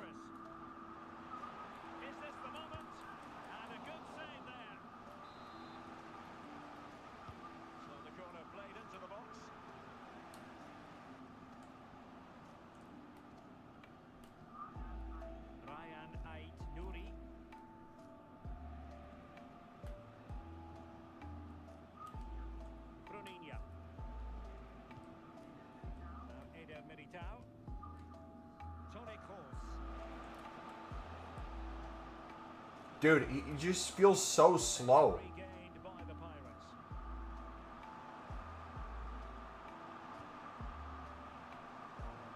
Maybe I just need to upgrade him too. Maybe it's because I'm playing with a 700 coin card. And in the end, no damage done. Well, if that had gone in, I just couldn't see them getting back into it. They've been far too open at the back, conceding chance after chance.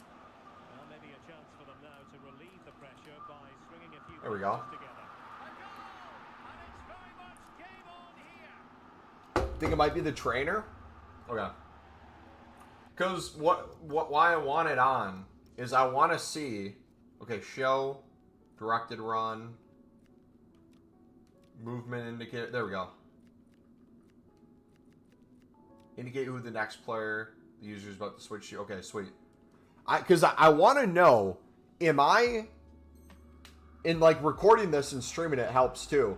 I want to know, am I passing in the right spot and the game is just getting it wrong? Or am I thinking I'm aiming in one way and it's not and I need to adjust? Another thing to consider too, for some cards especially, it might be the case that a player is using their weak foot and a pass might not be as accurate. Yeah, really well organised off the ball there. Not the best challenge, free kick.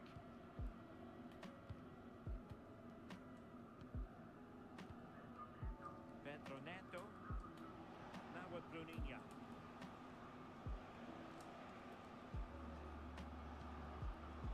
On the course. That's a good looking pass. Now with course. Neto. They're putting so much effort into winning back possession. Barella.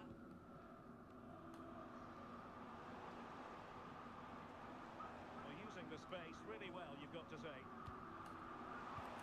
Clement. Not as accurate as it Right to his feet. Oh, good save. That was a horrible clearance on my part. Yeah, that's a real confidence booster. Just knowing your keeper can handle those. Again, why am I cleared right down the middle? That is tackling of the highest order. That's user error right there. Omar Marmouche.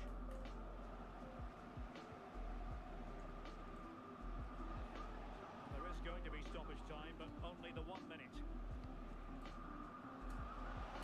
To level matters. There we go. All right, not completely out of it. So if we don't overcommit with our center backs and we just build up the way we're building up, we get enough opportunities. It just comes down to, can we finish a game out? 2 banks of 4-4-2 can be reliable when struggling to defend.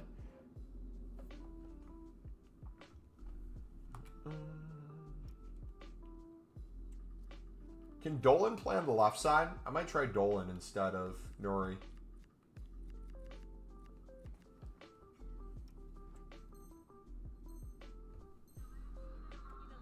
and around the box, and when the ball falls to her, she's cleared it. Good off. That's a really nice finish. And so it is.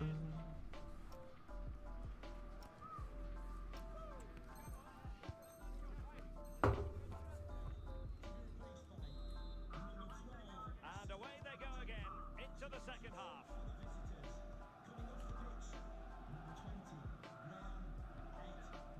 Endo. Tony Kroos. Mendy has it. Opportunity it is. Let's go. Beautiful. Can you believe what Beautiful. Instant impact, by the way. Nori will not make that run. Happy FC 26 Day. What's up, buddy? See it again, and he does well. He shows great strength. And Happy holidays to everyone celebrating slots it home. It's a this really glorious day. All the noobs getting on the game and passing it well. as I'm losing to them. I'm the noob. Danger.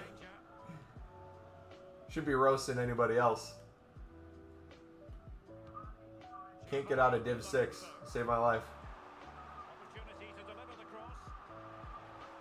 Well, you really have to applaud the ambition. Offsides?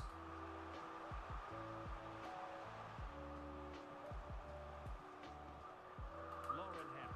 Good play. They just couldn't This guy's really good with speeding up with players in the box.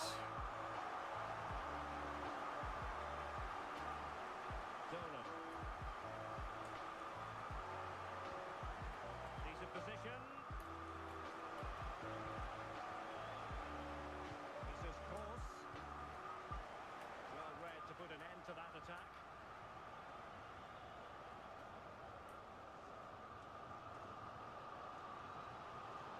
And the Pirates finding space on the flank. There we go. But it fizzles out thanks to that piece of defending.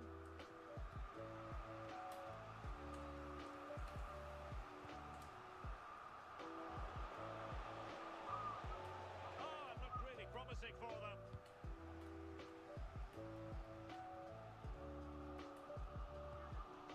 Gayogo. See, why doesn't Cruz react to that? The ball's right next to him. I feel like anytime I play a ball right next to the guy I'm playing against, even if it's not even close, he'll get a touch on it. Cruz just let it roll right past him. Tyrus Dolan. He successfully got past him. And quick thinking defensively.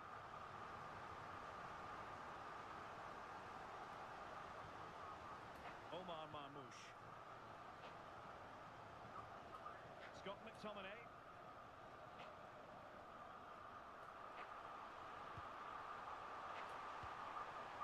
Oh, that's a fine-looking pass.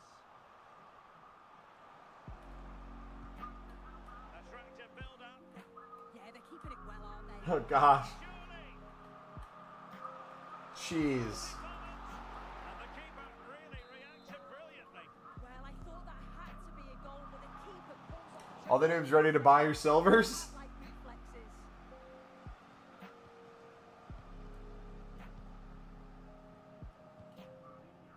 Bruninha.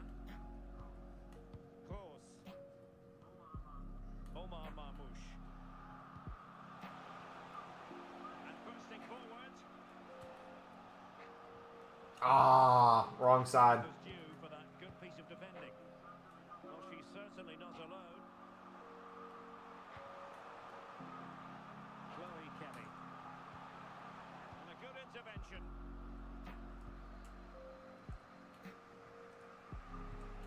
Tony Course.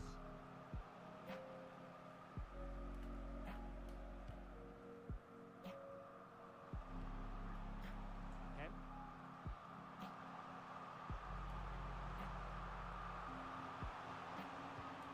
Omar Marmouche. Opportunity here.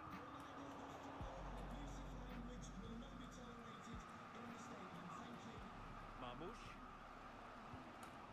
On to Course. Well, we're inside the final quarter of an hour now.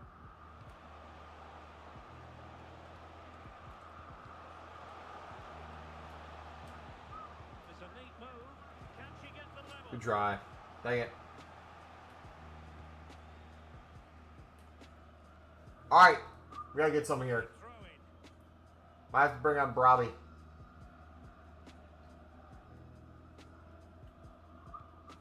Well, that's Okay. part of the I wanted that ball to go to Dabinia. Oh, he left him on. Ball away cheaply like that. Can he put it Why is Mendy leaving him on, brother? Oh my gosh. The line stepped so he'd be offsides.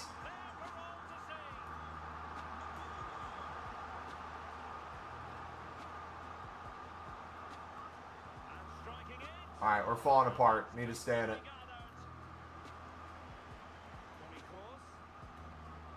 Omar Marmouche. Mendy. Now with Course. Good visualization and execution.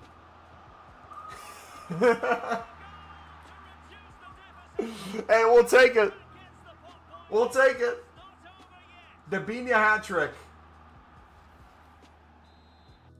Alright, we got to make the change. Marmouche off.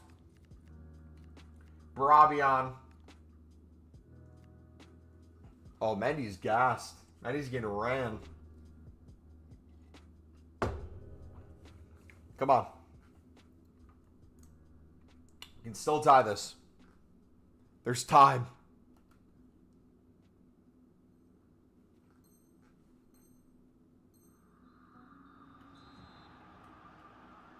honestly, I'd have to go back quite a few years to remember the last time I covered a game with a scoreline of 5-4.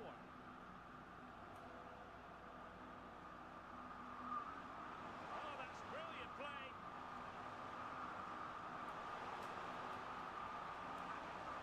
Can they create something? Stayed with it. Look at that. There was no danger in the end. That's class, that. Now I'm sure they'll look to build from here. Tyrus Dolan. Davinia. Mendy has it. Davinia. Well, no time to waste. Can they find an equaliser? Oh gosh, Determined defending. didn't see her coming. Good conditions for the counter. Still racing forward. Jeez, man, he's so good to running into space. I need to learn how to do that. All right, GG. We need to get better. And the fans will be leaving the stadium with Might watch some pros play later and just learn from them.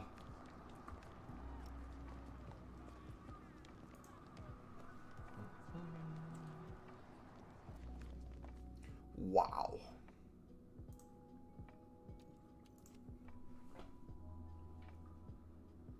Wow.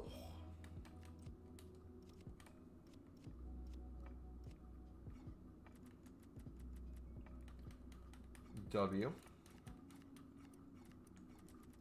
All right, game's fully out. What's supply looking like? Ooh.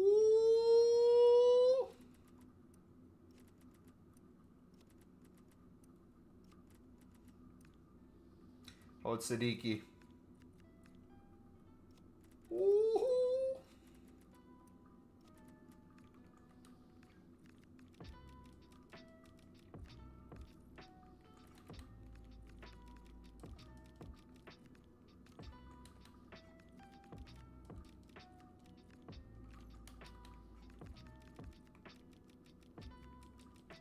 Go. We'll list all those. All right, silver bidding time, boys. Back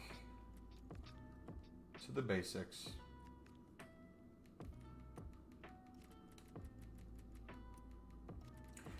Is there any YouTube channels you guys would recommend for whether it be learning metas or just gameplay in general? Is there a certain pro I should watch? Is there like a how to get better tutorial that someone has? Like who is the menu grinding equivalent? Who's the gameplay equivalent to what we do?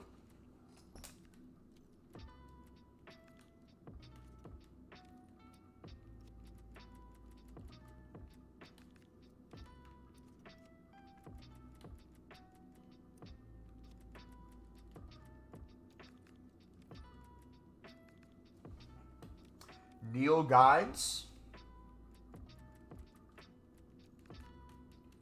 Bet. Is he playing? Do you know if he's playing a narrow formation this year or?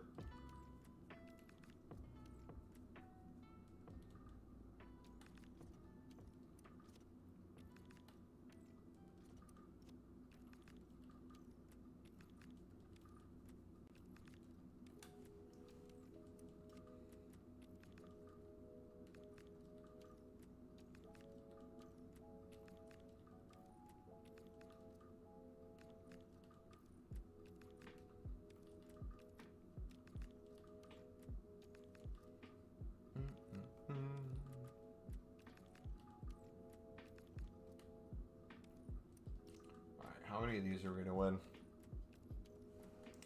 I used to watch Lexion IQ, but Neil Guides is great.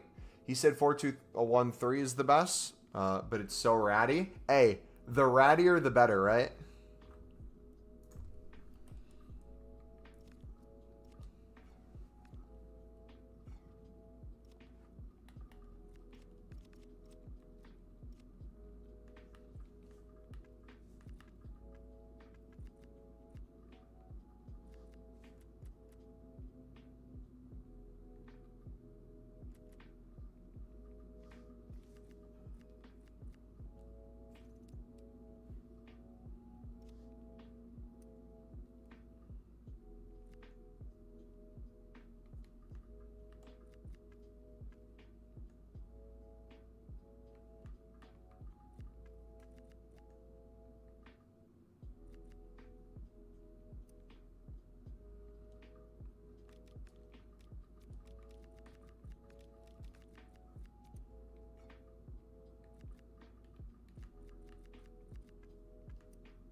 Oh, you know what we gotta try? No, I know.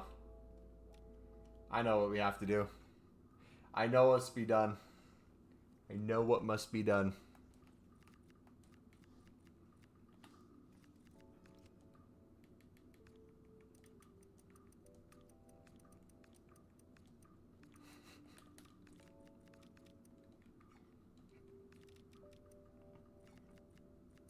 Forgive me for what I'm about to do.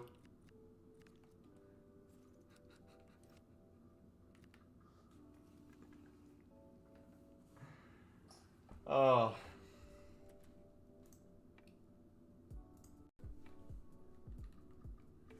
Alright, we got a Dama with a finisher. Lord, forgive me for what I'm about to attempt. I don't know. We're going to hop right back in. Give it the good old college try.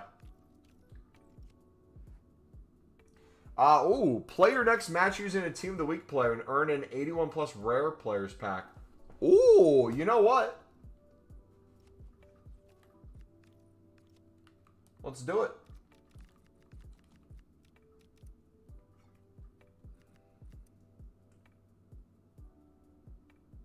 Should we chuck Moreno in?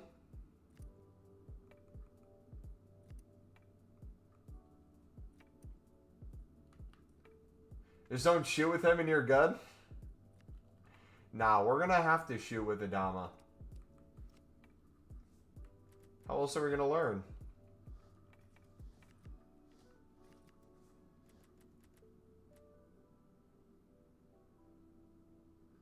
We ended up subbing Brabian, right? Last game?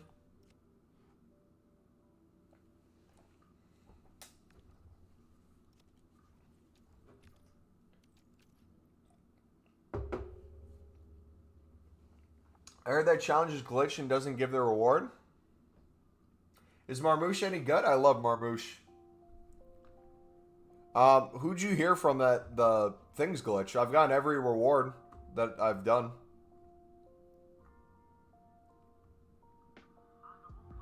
And a warm welcome on what is an ideal night for football, you've got to say. I'm your match commentator, Derek Ray, at the microphone. And sitting alongside me is the former Arsenal, West Ham and Coventry midfield player, Stuart Robson. And we have action from Oh, goodness gracious, that pace coming at me. Yeah, Marmouche is really good. I like his link-up play a lot. Some interesting matchups and two coaches that want to play an attractive brand of football. What more could you ask for? Oh, big moment! And a goal! Oh. No wonder they're jumping for joy. Endo. In possession, Adama. Brother, every bounce to him! Oh! Look at that! Even went right past me! I can't, man. Oh. What can they do from here?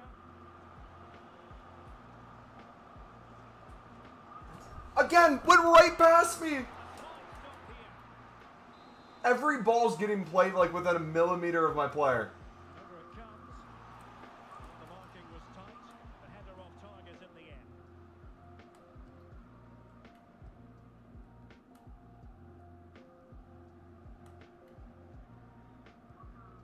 Wataru Endo.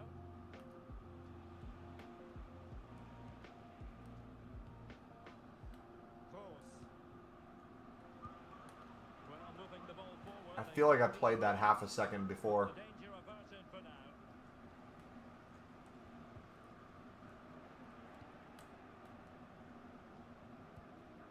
Devinia. Bad ball. Defending to put a stop to the chance.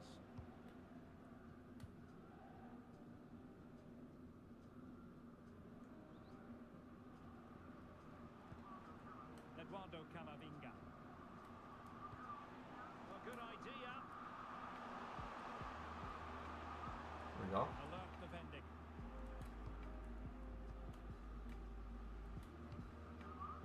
Adama.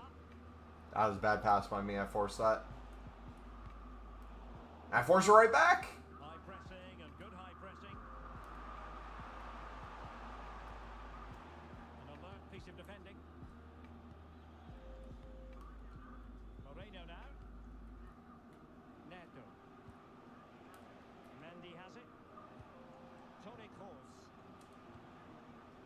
Camavinga. Oh, goodness gracious. And losing possession. Dubonnet. Eduardo Camavinga. On to Pedri. Eyeing an opening. Well, they couldn't. Brother! Now, can she put this one away?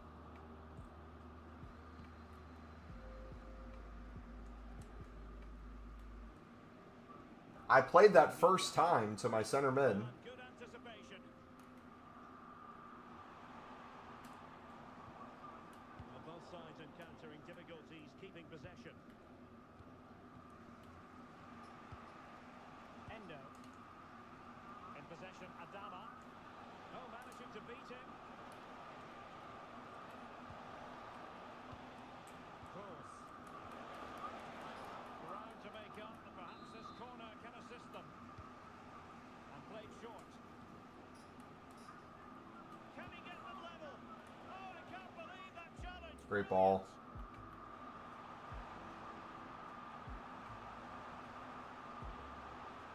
Now, who can she pass it to?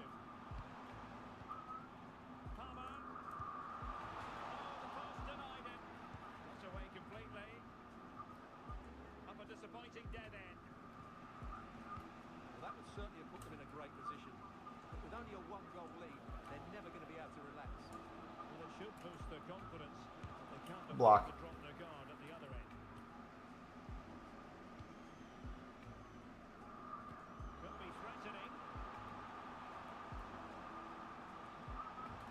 Palmer. Am I just playing crazy dribblers? They're going to take some stopping now. Two in front here. Brother, how do I move the ball like that? Lautaro Endo. Nicely constructed. It's there for him. Well, somehow the I can probably sub out my team of the week by now. It's a short one. I don't think it said we had to play a full game with them, did we? Dude, everyone just feels so slow. Strong in the tackle. So slow and unresponsive. If you look at how I was playing 2 days ago versus now, I feel like a completely isolated player. Completely different. Save it was. I feel like I'm creating nothing. Short. Militao. I feel like every time I try to create something, my players are walking. Taking care of the situation. I feel like my defensive mids have zero pace. They're already like low 70s, I think, Have to be honest. for both of them, Endo and Well, they can Cruz. certainly play better than this. It's been a disappointing first half display from them. But if they can just play with more urgency and energy in the second half, Oh, Stewart's a chance. Oh gosh. Foiled by the post.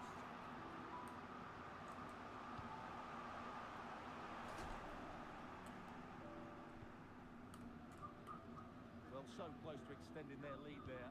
Just a matter of inches. Well, having been denied by the woodwork, now the focus is on keeping the opposition at bay. Chance to get themselves There we go. into it. Did you get pre-order icon, and who was it? The icon in my midfield right now, Tony Cruz. So on with the match. 2-1 is the scoreline. What's going to happen next? Like, even there, I win the ball there, it feels like. And the result is almost him in on a breakaway. Mendy.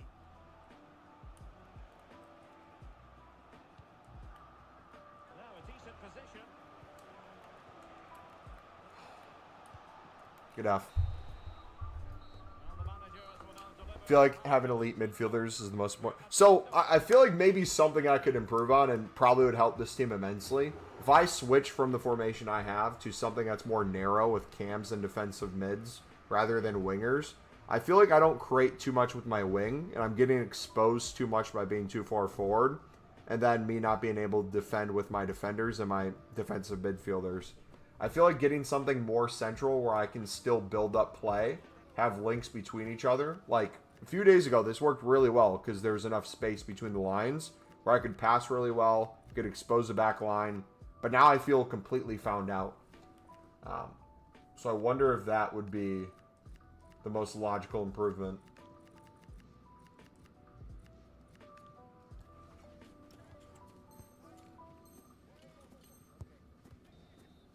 Can I remember some RTG video?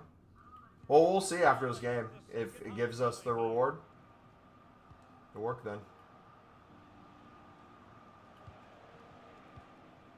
Mendy.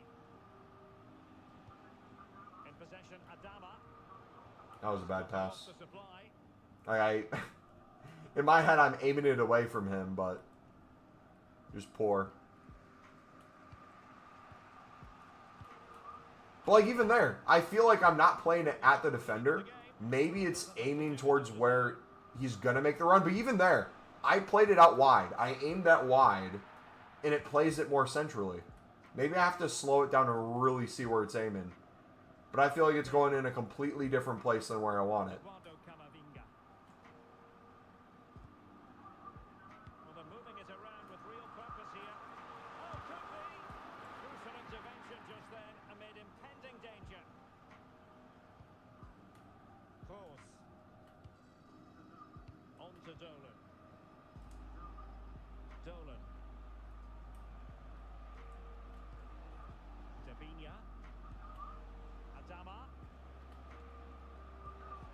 Well, good idea.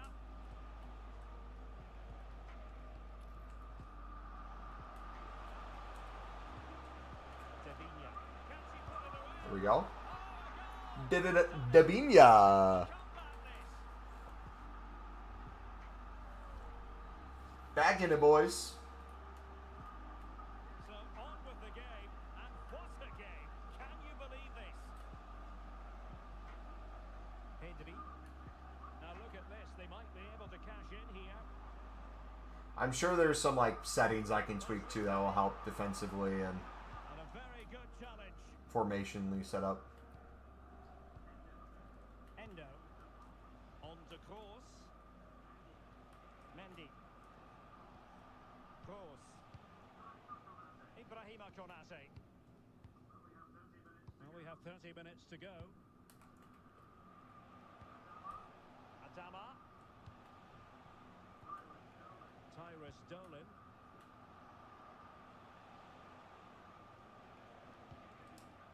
Davinia. Could be troublesome.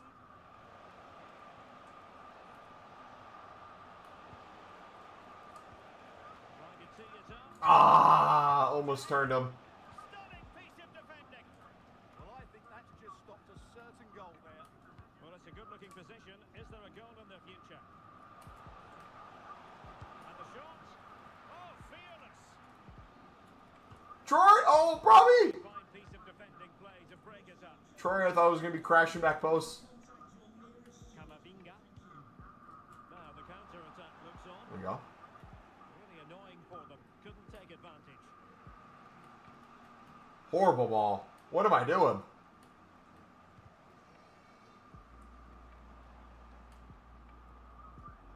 Well read to put an end to that attack. Kroos. Well, he's certainly not alone.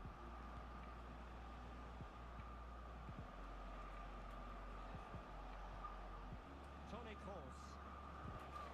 And he did well to cut it out. She likes to run with the ball at her feet.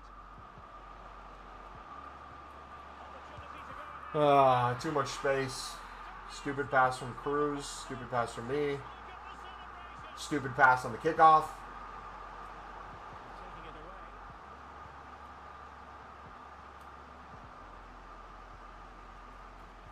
Tenacious challenge.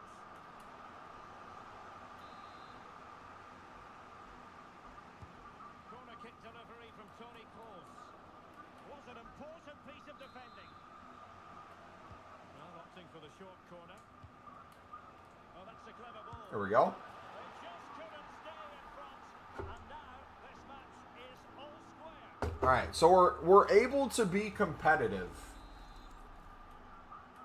So back under. but we're doing really stupid things that I think if we fix the stupid things and learn how to defend a little bit more, we're in a really good position. Gianni. Right now it feels like torture because I just make a mistake every drive. She has options. And the keeper Well, not only are we still in this, we could potentially win. Mendy. On to course. Dabinia. A goal here could settle it. Oh. Put it away. Oh, a superb save to keep them locked together. Yeah, but Cruz is just getting ran past, man.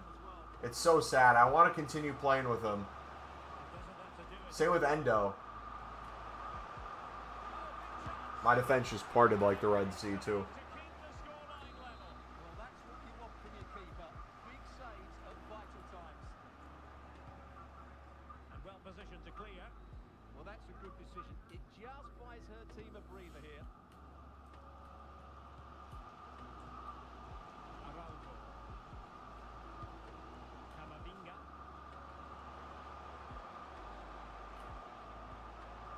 Good-looking goal. Brother, he has like half a... And it might be the goal that gives them victory. Atama. Well, no time to waste. Can they find an equaliser? That's the finish. There we go. Great drama here. Back in it. Level once more. Incredible scenes. Maybe we don't learn defending. Maybe we don't get better. Maybe we just try to sweat out as many goals as possible. That's the meta this year. Don't defend. Basically, just give them a free goal every drive. Pedri. And on the front, Like that! this is great theatre. I don't know what else to do. She's only gone and made it a hat-trick. That's a cold celebration. So on with the game, and I'll tell you what, I'm not sure we could be entertained anymore. Well, that's a fine-looking pass. On to course. Davinia. And look at this! To score the game once again. Dude. And the referee brings the Okay. contest to an end. Off a stream future RGG episodes, we're going to look back at these moments and be like, remember when Mumbo was bad? Now he's a pro player. He's an elite player. He's getting flawless weekend leagues. This is what a road to glory is meant to be. Gone are the days where you just upgrade players. Now you're going to see an actual content creator transform how good they are at their game. Because I am tragic right now. We're going to get to Div 6 eventually. Maybe we let the noobs... Oh, play match using the Team of the Week play. You're right, it was glitch flashes.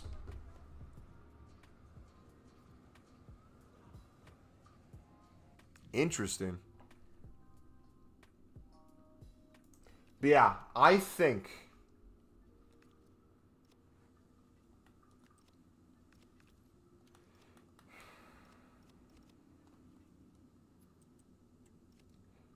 if we change from wingers...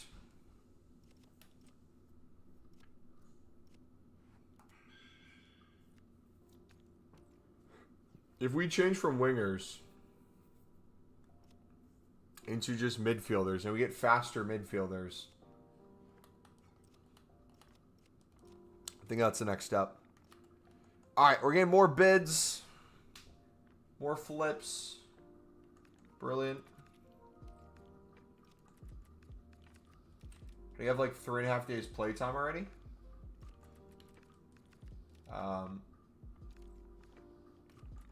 Because I'm a content creator.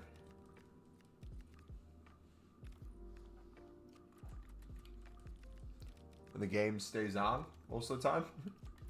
If it's the weekend, the game's running 24/7. They'll probably get compensation, probably.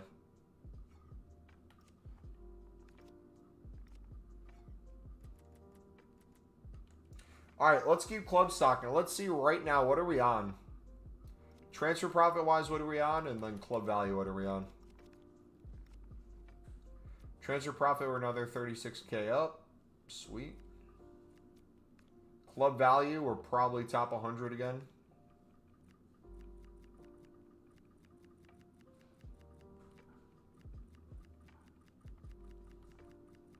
Yeah, 82nd now. Ooh, you know what? We could probably climb to top 50 tonight. We keep bidding on silvers.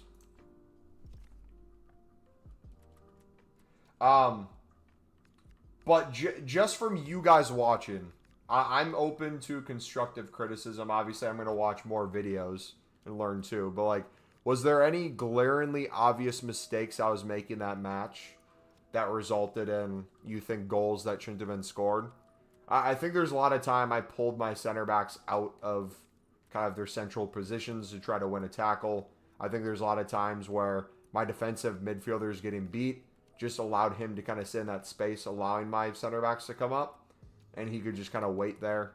And if I moved, he could just pace pass. I feel like the first game, Mendy was getting beat on that sideline a lot on the left side, but the second one, he seemed a little bit more locked down, even with all her pace on the wing. I feel like there's improvement there.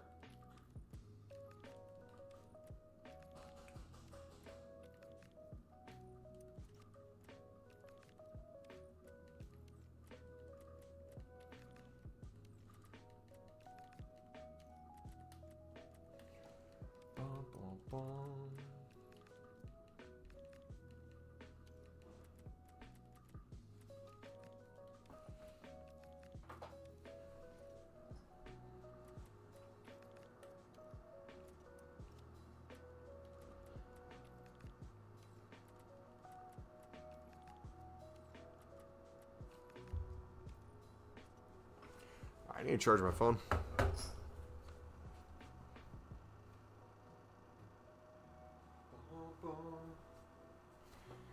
Do you know the Muffin Man? The Muffin Man, the Muffin Man.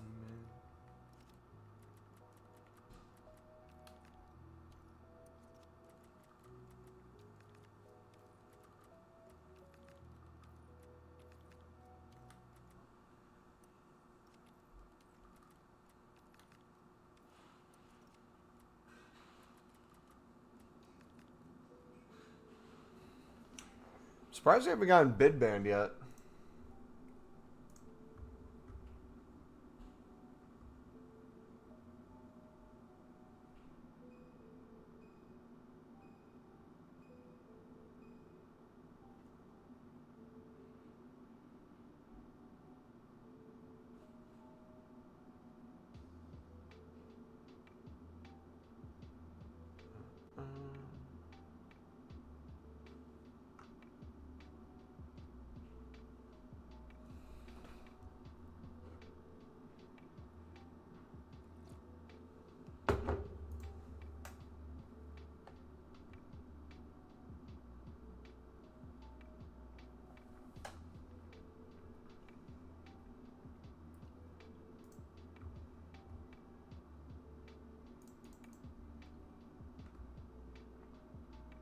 Six, seven.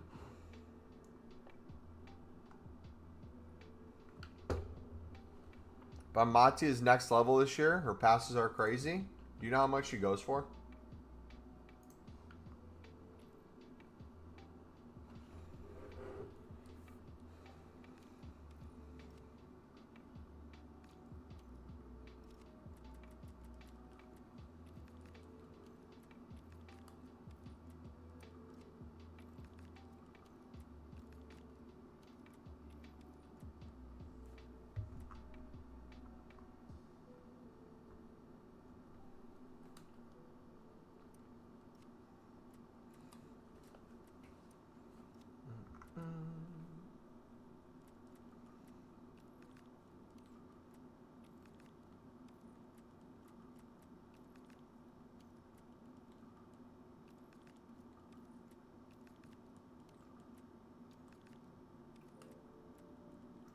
Plenty of open bids still. We are now, what, 37 minutes past when the game release for UK? So I have a feeling we're going to have a wave over the next hour of new cards coming in too. She's like 500k.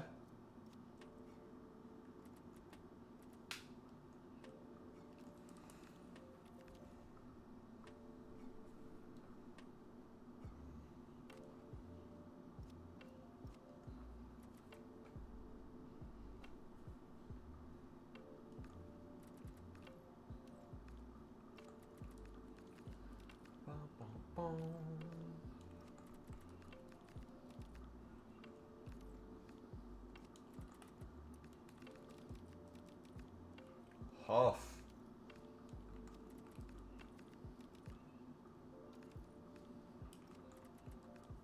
I'm curious how long it'll take to get to a full transfer list of cards selling for 300 without things selling. Especially in between games. I feel like there's always stuff going. This is constantly moving, which is really nice. Then our club's constantly getting filled as well. So we're not only are we club stocking, we're climbing higher up that leaderboard. It's beautiful, man. Beautiful. Ooh, another 700. One thing to note for next week marquee matchups, though. I made the mistake this week, and I usually don't make this mistake, but for some reason I was trying to... I don't know if, like... The method works, don't get me wrong, but I think I was trying to list things for too high of prices, especially to get 1,000 plus on the card. A lot of times I could have listed 800, 900, but I put for like 1,200 so that it could make the screenshots look even better for the video. By doing that, I got people to list the cards under me, and things didn't sell within the hour. And then by the time you go to relist, they're less than that again. So if you want to learn from my mistake, which I usually avoid making, but I made this year, is take the profit for marquee matchups, especially with how quick it happens. Take the profits. Other daily SBCs, feel free to list the cards for 3K, 4K, the crazy ones.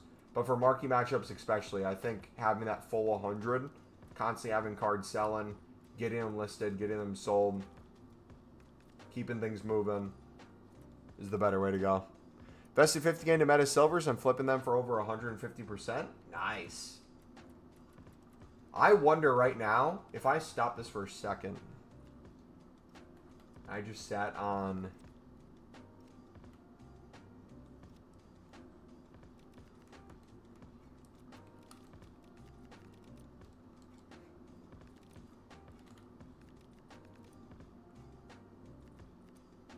Why is it all the Sunderland players here? Hey, man. It's not cool.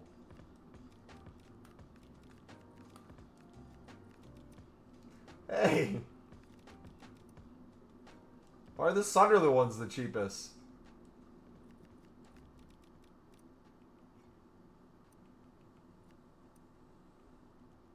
Ballard for under 600K is an absolute steal. Watson?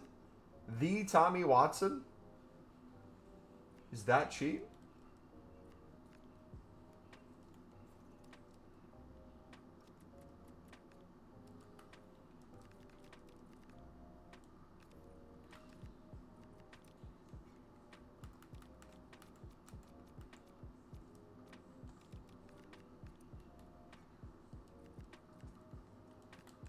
Is Dorgu the only silver rare from City or United?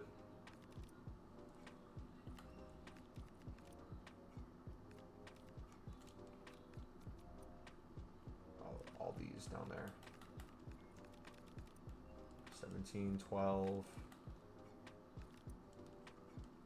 900. Tommy! Tom Heaton. Fun fact, Tom Heaton's niece watches us. And she's actually a moderator. The more you know.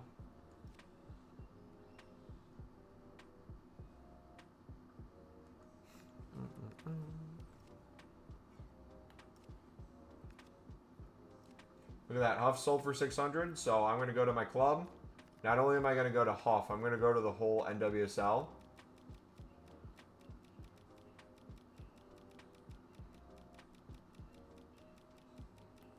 Oh. We're going to see what else we can sell right now.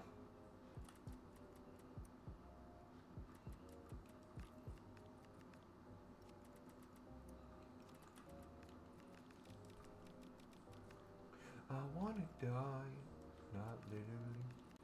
Wanna cry.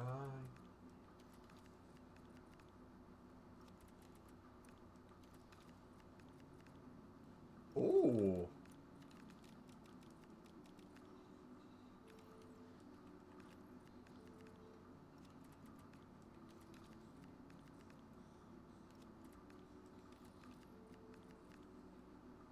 The European mind can't comprehend all these American players going for crazy prices.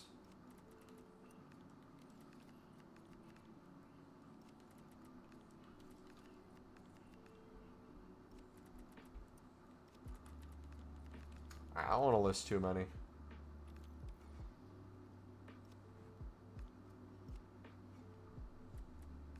Dobbins sold. Rodriguez sold for 700. So yeah, in the midst of all the people listing things for cheap, there's a lot of cards going for more. So keep that in mind. Don't get lazy. Check those prices.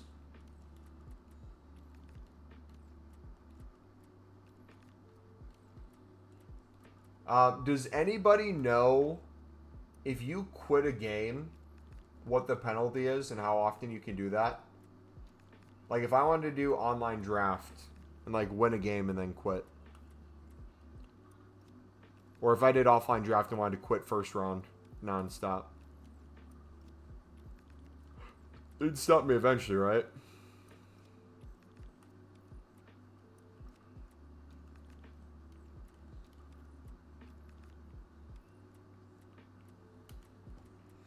I want it done. I literally just want to cry.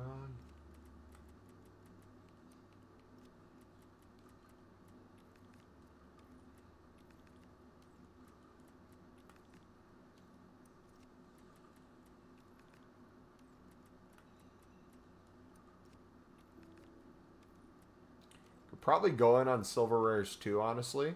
The only issue is I don't have a lot on my club. And our coins will quickly disperse if we did that. So I think I have to stick with silver commons.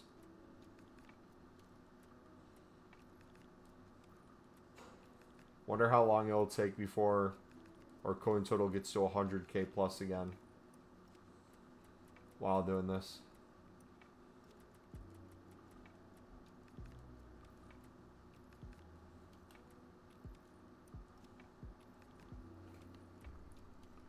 Alright, is there any more post on the BPM? Kirby was up. There's a defensive mid. Nothing recently, though. What to invest in other than silvers? You do Top Nation Bronze Rares. You could do Discard Informs. You do Gold Commons for 300 coins, especially if it's in a good league or good links. You can do consumables if you think consumables are going to rise as people get on the game and start playing more. You can lazy list those. You could use our consumable method from previous years where you find kind of roughly the buy now. See if you can consistently win a few hundred below it and then lazy list a few hundred above. Make like a 400 to 500 coin range. Okay, maybe I do have to sell my NWSL cards.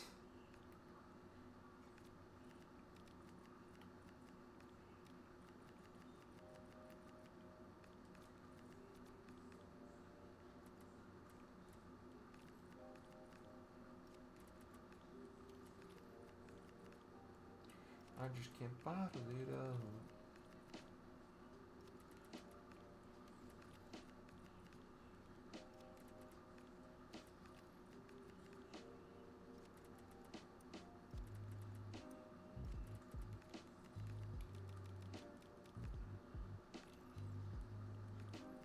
Real question is, though, what do you want to invest in outside of silvers?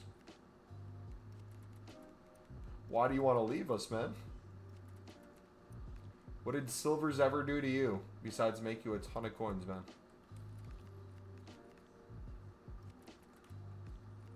Unbelievable. Daryl! This man's career has been horrifically filled with injuries, man.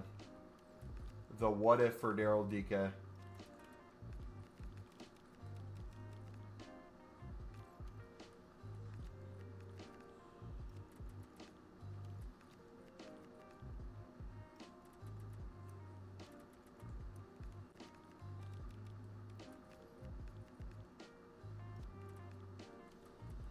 Fuller.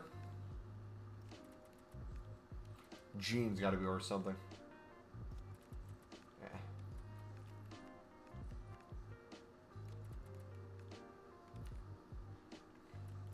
Wiley.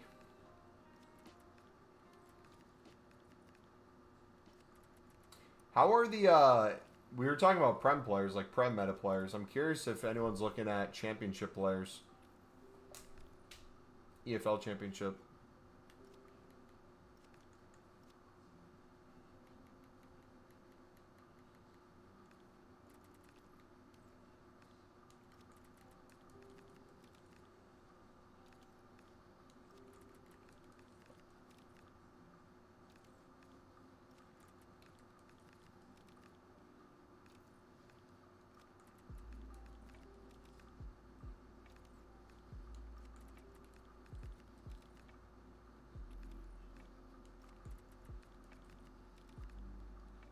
Played a game and I lost in Div 8. Hey, it ain't no better in Div 7 for me, brother. Ain't no better. Let's just keep riding myself. 68, 75.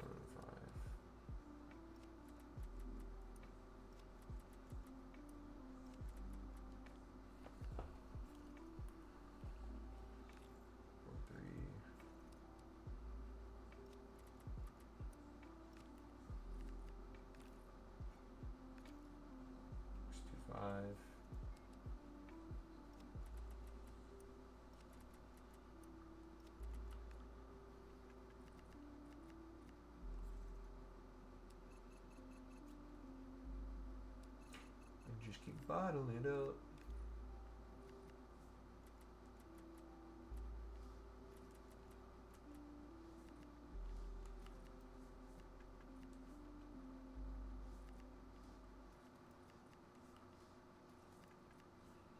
.72 pace and 70 pace. They were slower than I thought. Thought they'd be at least 75.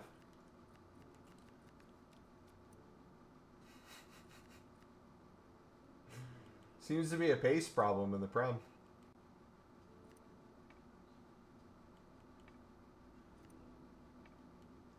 Alright, how about center mids that can play defensive?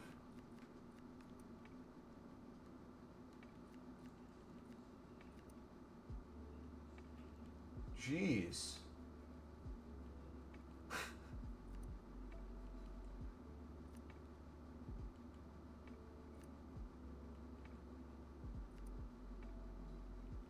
Is the league really that cooked?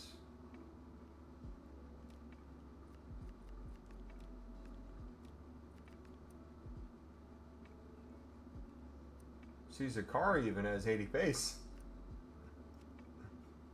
You play a full chem also?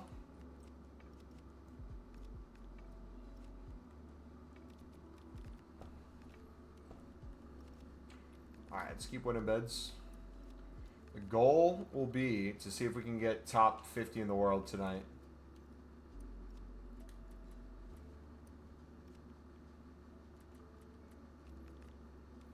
I'm just a robot, a human skin.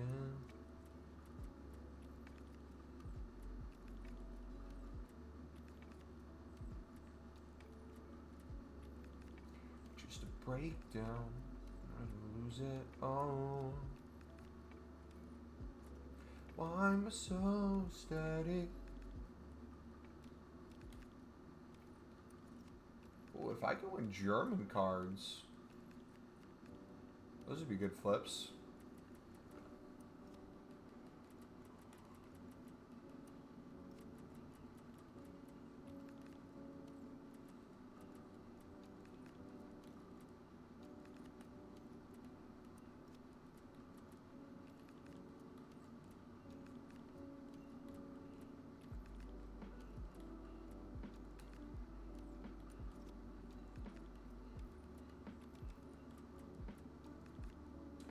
Are we getting outbid or are we getting beat 2 cards? You look like Aaron Ramsdale? I've been told I look like a bunch of people. I've never gotten Aaron Ramsdale before. I've gotten told I look like Bard.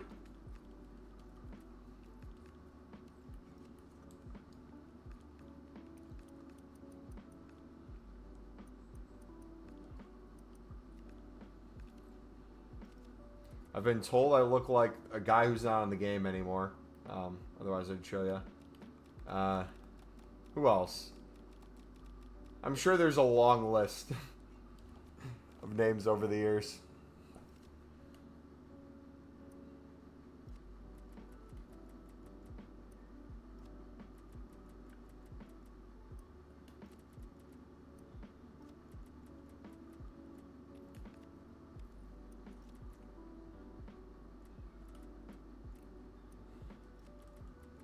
You know what is perfectly legal but would feel illegal? I feel like making some toast right now.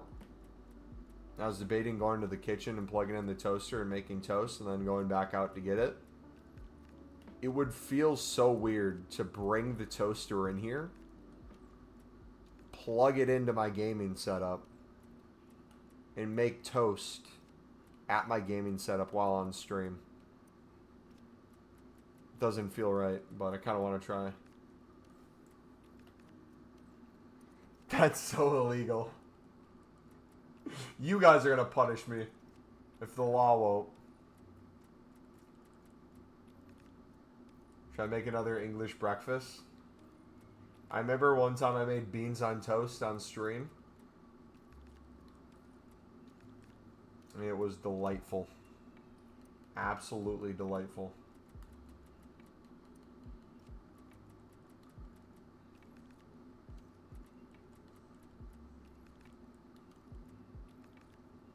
I want to die. Alright, I really want toast though. We're gonna get some vegetables and some keto bread. BRB, boys. Ooh, look at all the Germans I won. That's gonna be good coins.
Anyone else?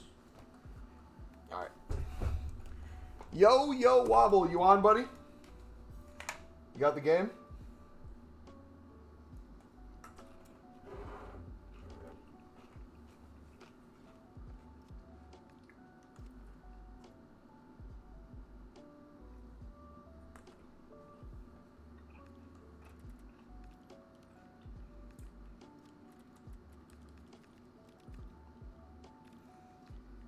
You got a silver for 150. It's worth 2K. Can you take a screenshot of it and put it in our Discord price check?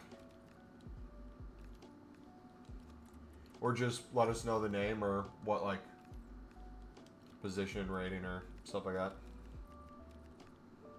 Carlos, hopefully your day's going well too, buddy. How's work going?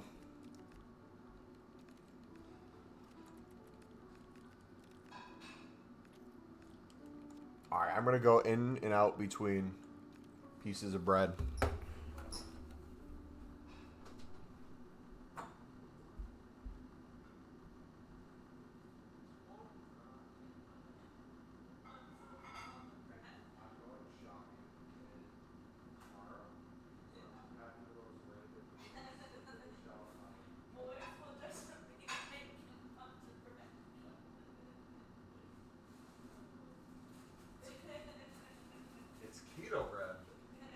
protein, fiber. You laugh, but it tastes good. Please don't mention your profits today. I just made 50K. Probably made 250K. Something like that. Something like that.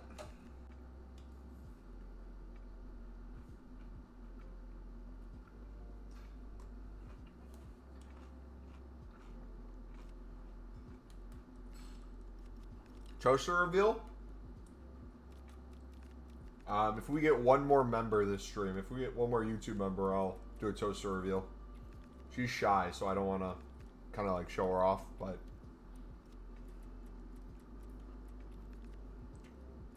I like how defending feels. I need to get better at it though.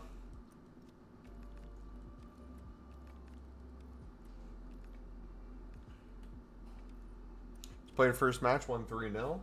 Nice.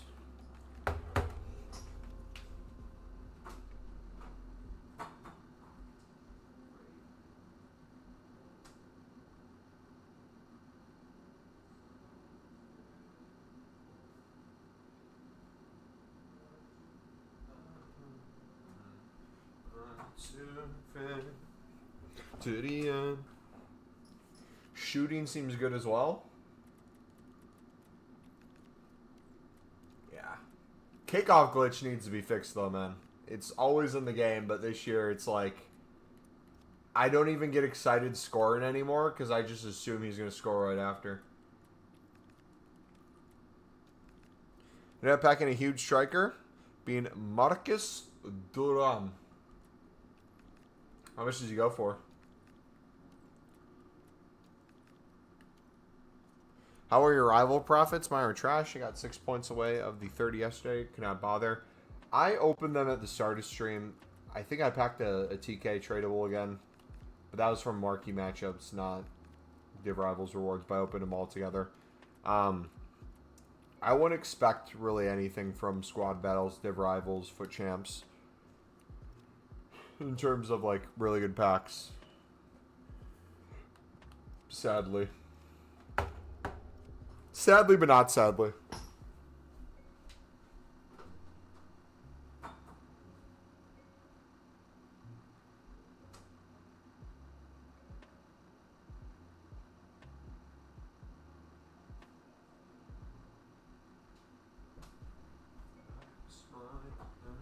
Baseline. I need to invest in a double-decker toaster. You know, like the 4-banger.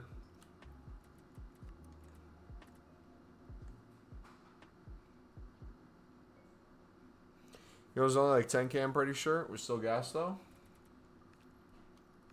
Are we finally at a full transfer list? Let's go. Let's go, dude. We're cooking.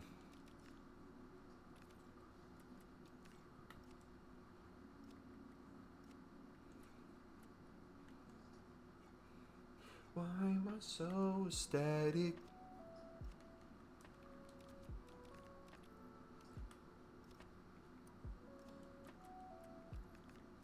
I can't wait for Scream, man.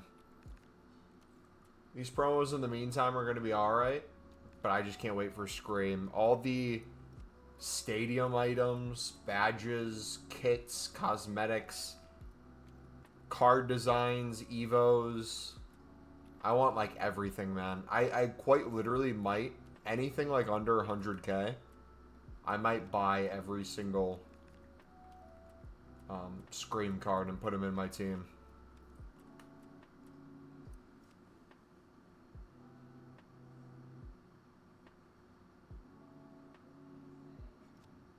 Ocean Man missed the days he played for Napoli. Why am I so static?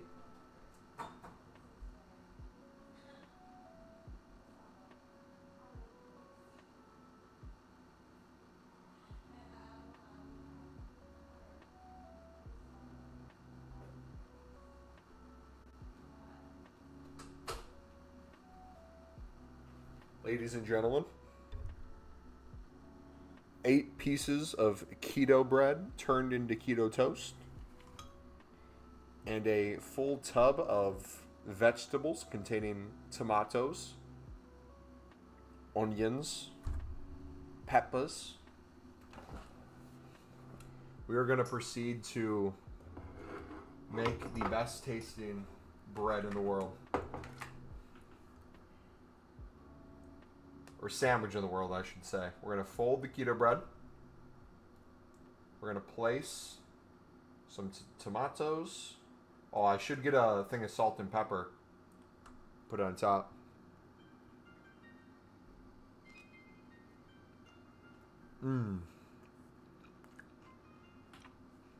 Any squirt butter on the bread?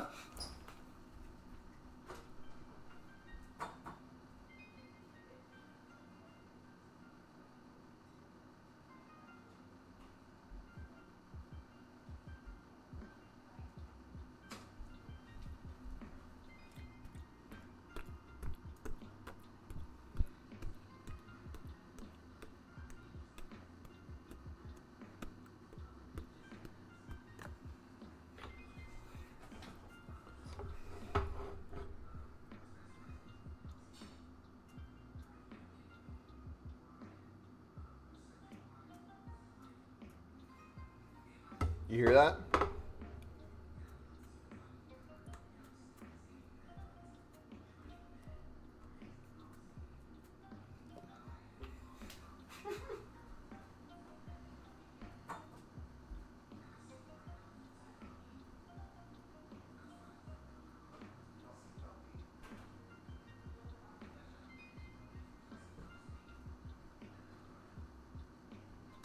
Nothing, brother.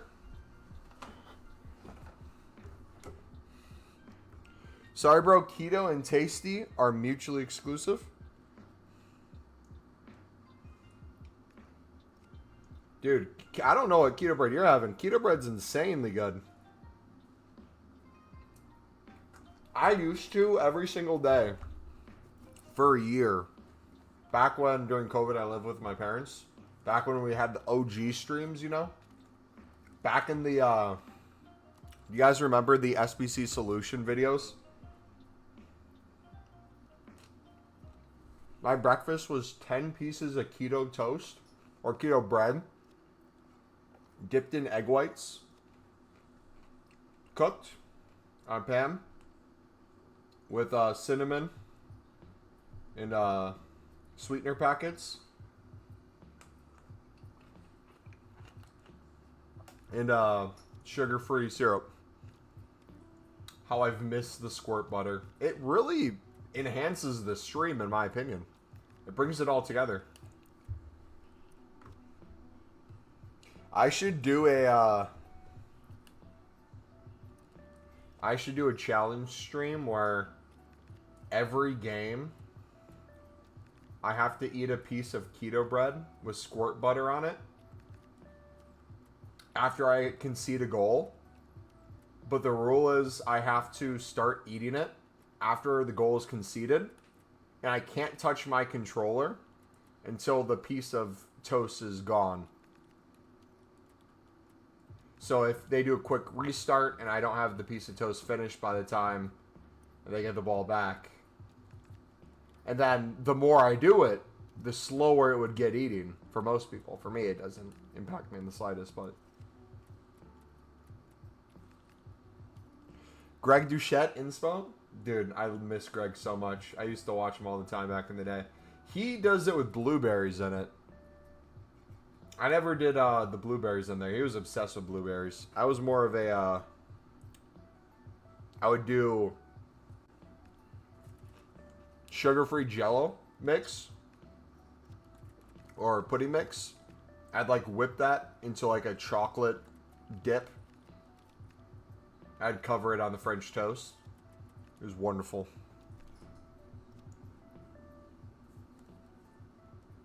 What's Greg up to nowadays? Do you still watch him? He got me to want to get a what's the bike he rides on? The Zwift. I would love the Zwift. I wish my gym had one.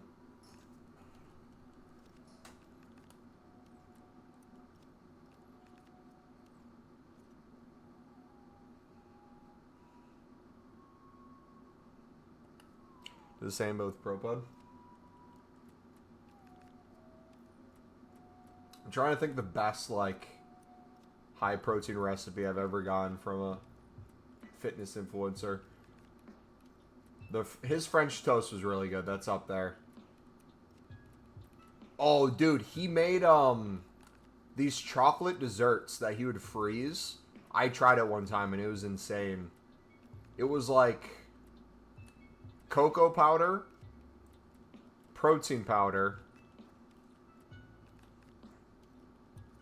A lot of recipes had Greek yogurt. I don't know if this one did.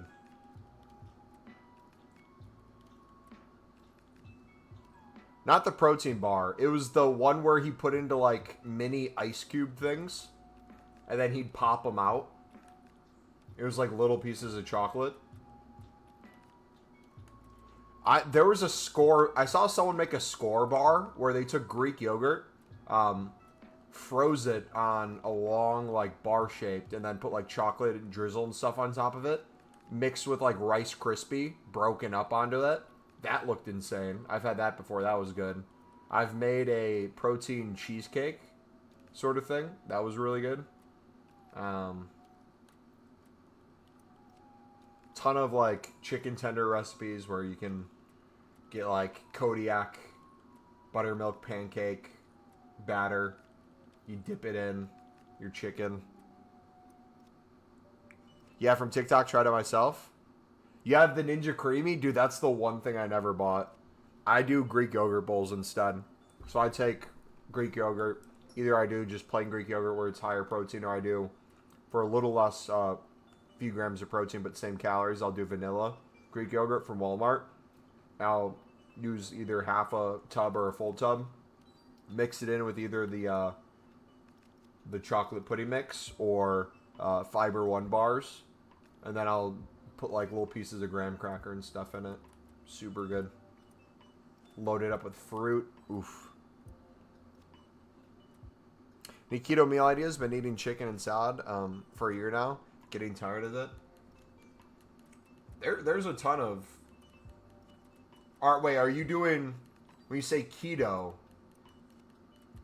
you mean like keto diet, not like keto items?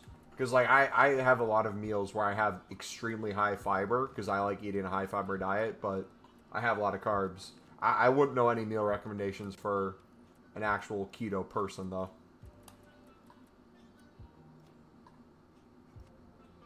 Such a hack, 350 calories, 70 grams of protein. Nice, that's a fill-in, I would think. Do you have any fruit on it? Oh yeah, 100%. I recently got into a buffalo chicken dip craze where for 2 weeks I bought just an insane amount of chicken. And I wanted to save the most money in the world, so instead of buying frozen chicken in bulk, I bought in bulk the canned chicken. And I'd open 2 cans of chicken, so like almost 500 calories, 100 grams of protein. I'd heat it up, I'd break it apart, separate it, put in cheese, some Greek yogurt, buffalo sauce, and then a bunch of different spices. Then I had either Quest protein chips or I had just pretzels that I would eat it with. And then I took protein, that protein dip. I then took keto bread and would like lay it on keto bread to make sandwiches. So good, man. Where are you from? I'm from the United States. If you're from the United States, I'm from Wisconsin.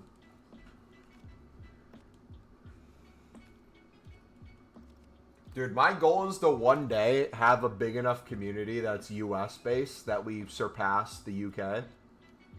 Right now, the UK is #1, and then the US is #2 in terms of watch time and subscribers and people who consume the content.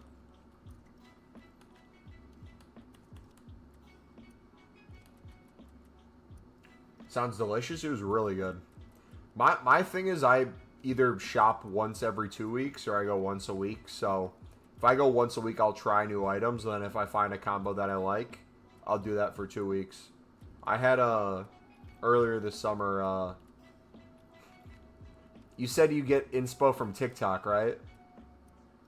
Do you follow any of the TikTok creators who are like in different spheres of fitness.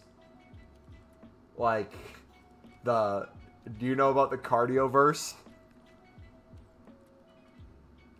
This is about to get really nerdy. Yep, do you follow the cardioverse? What's his name? Who's the dude who like every day is like worse than the last? And he has like the most degenerate things happen to him?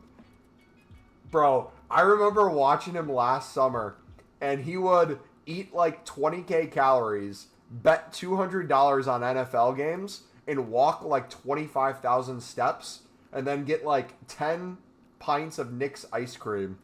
And then he would complain about being extremely bloated.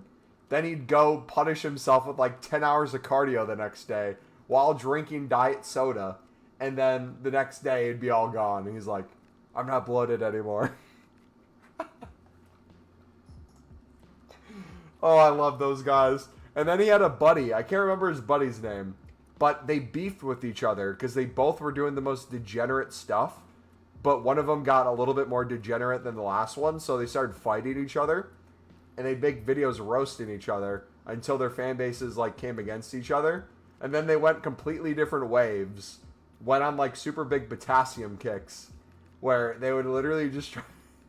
they would try to look smacks by just having very few calories, the most potassium possible without giving yourself a heart attack, just so their face would look lean. And then they're like, you know what? I'm not doing this anymore. I'm going to actually eat a standard diet and get a good amount of sleep.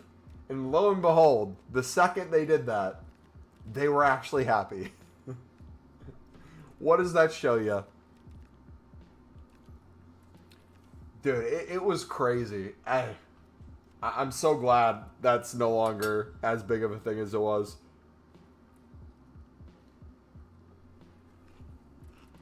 Because, like, I don't have an eating disorder, but I can put away an insane amount of food. So I have to, like, be very cautious with emotional eating. I can very easily lose weight. I can very easily put on weight. None of that's an issue. I can stay relatively lean. But, dude, you put me in front of any buffet, you put me in front of any, like, family gathering where there's more food than, like, what I chose to eat. Devoured. Absolutely devoured. Last night, I had 2.5 hamburgers on buns. Probably, like, 1,000 calories worth of chips and salsa. A huge thing of peppers, onions, huge bowl of ice cream. Came home right after that. I was full, and then within a half an hour, I ate 6 muffins, 6 pumpkin muffins that were like each like probably 200 to 300 calories a piece. But I got 10K steps in, so it's all good. Evens out. Yeah, someone went to the hospital too because of it. Well, typical binge. Yeah, dude, it's bad if I emotionally eat. If I understand, like, hey, I'm not going to worry about calories as much today, or like I thoroughly just want to enjoy this item. I don't really care, and I like either burn more calories later or eat a little higher protein. It all balances out. But dude, for so long, I was stuck in that like having to get exactly 10,000 steps, only eating what's on my diet. If I eat anything over my diet, I'd have to get additional steps. And like, there's nothing wrong with like wanting to track stuff and go to that level. But it wasn't like I was doing bodybuilding shows or anything. I just truly was very self-conscious. Because I was probably 280 at my heaviest. 195 at my absolute lowest a few years ago. Now I just kind of like hover at 210 to 220. If I get above 225, I'll cut down. But usually I try to like main gain around under 220.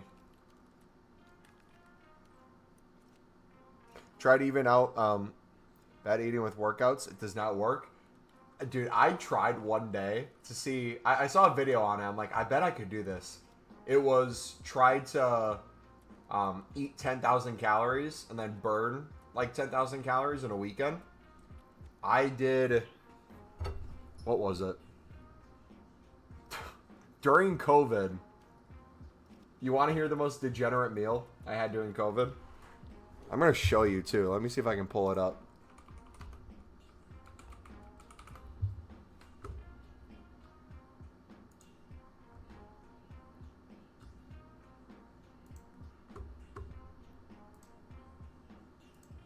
So during COVID, my college town only had Walmart open.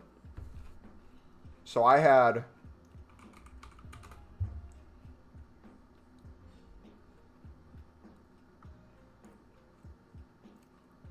the 12 count.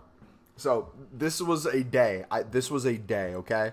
This is all basically in one sitting. I did nothing but play FIFA. Was it FIFA 19? I'd have to go back and look. I had a day where I did nothing but play FIFA 19. I ate a 12 count of donuts.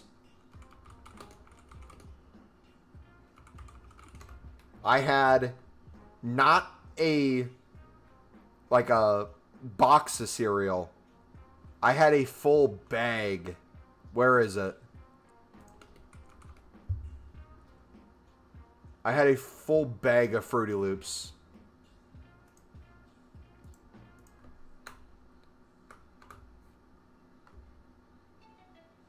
Yeah.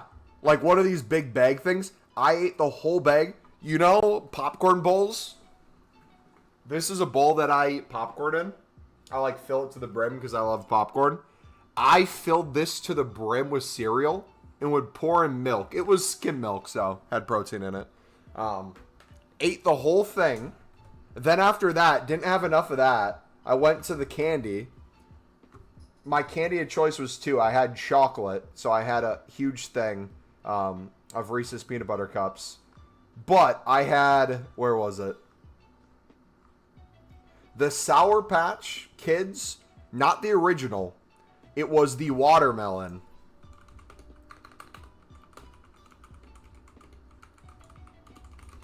But not a standard size. I ate a full family size bag. A full family size bag. This whole bag.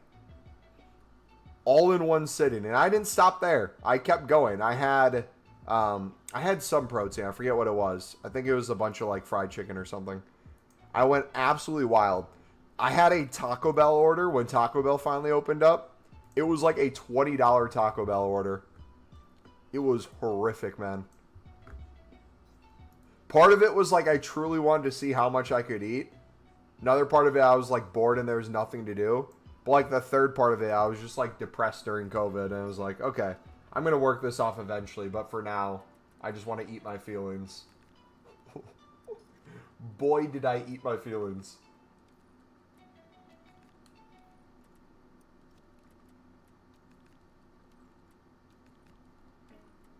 Yeah, COVID was hard. COVID ended well for me, though. Because, like, I turned it around. COVID happened during my senior year of college. Halfway through the year. So I feel like I missed out on the rest of my senior year in college. Couldn't hang with any of my friends.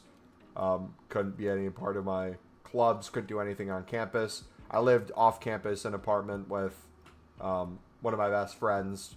Him and his girlfriend at the time were constantly together, though, so it's like I never saw him. So it was literally, I was completely isolated. My grandma was dying of cancer.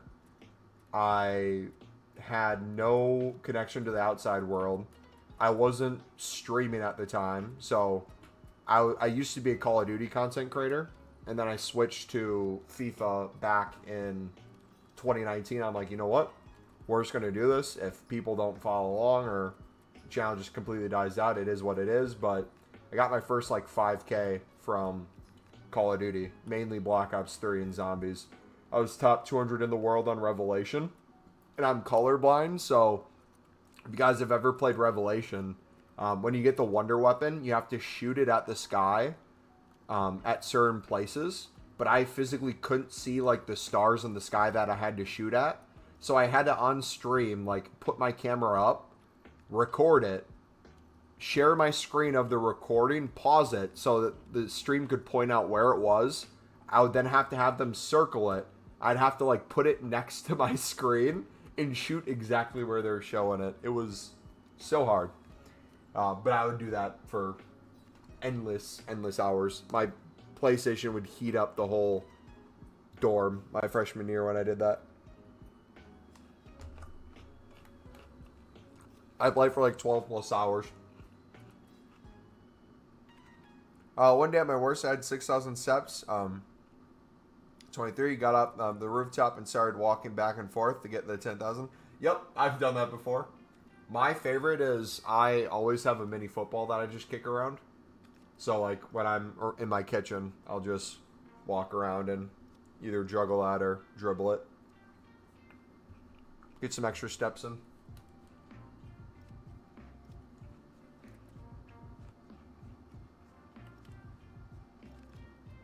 But yeah, no, the switch back into FIFA was interesting because it's like I've played FIFA my whole life.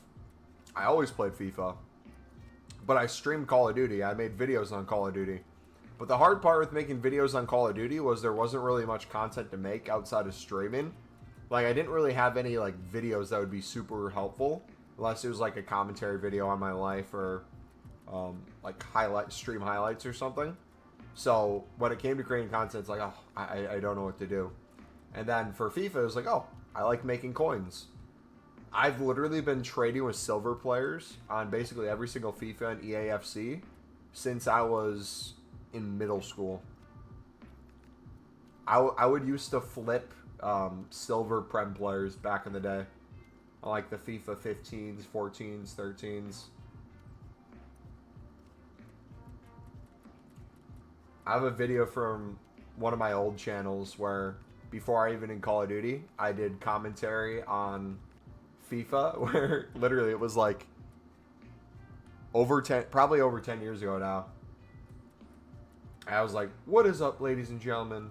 It's your boy Reed. Today we're going to show you how to make coins on silver players and FIFA 14, FIFA this, FIFA that.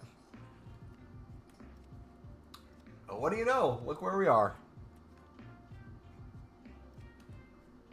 You're the one that got me started with silver players, actually. I think it's like 4 years ago. I will say, it is fantastic. But once you get into silver players, I don't know if you feel this way at all. You feel kind of trapped. Because it works so well, but you get so many cards.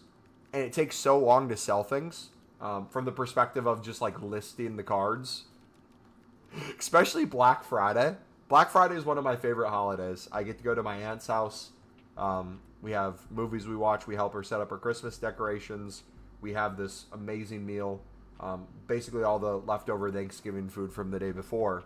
And all day is Call of Duty, or not Call of Duty, FIFA/EA releasing SBCs every hour, essentially. And our club stock would just be me slowly selling stuff. And then like putting in my Discord being like, I'm putting up Christmas decorations right now. Let me know if anything comes out. The next 20 minutes, ping me. And then something would come out. I'd sell a bunch of silver rares for like 2K. Then go back to doing decorations. Wonderful, John.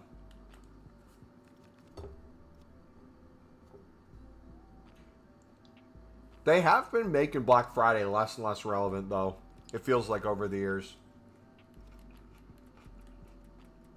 Their ratings are much higher. Further between. It's not as good anymore. When you're winning mass bids, you always check price when you relist them. When I relist, normally no. That's just too much work for the relist. For my dupes listing them, I'll usually compare price to see if something quickly goes. What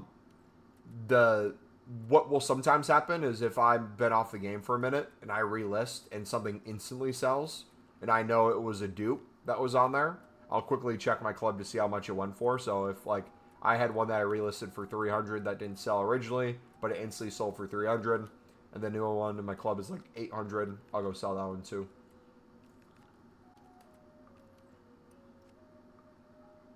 But it's fun because none of my friends think that it can work. Well, it's like hidden in plain sight, right? Logically, most people know about golds. They want golds in their team. They play with golds. Their favorite teams have gold players. They see silvers and bronzes being less valuable than golds.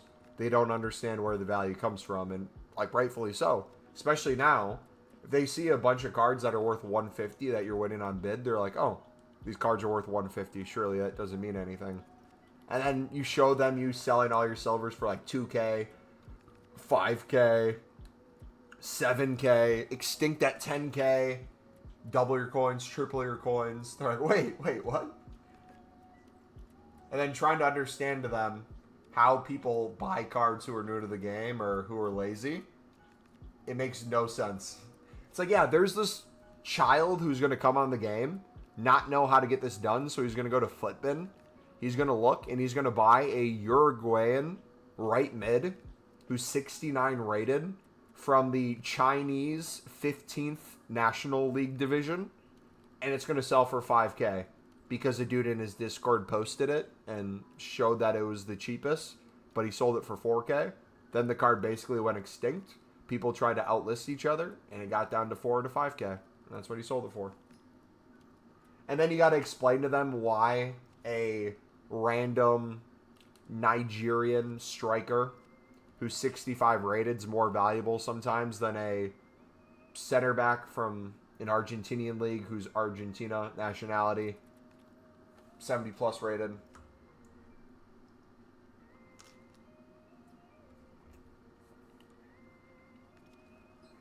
To be fair, I don't believe it most of the time either.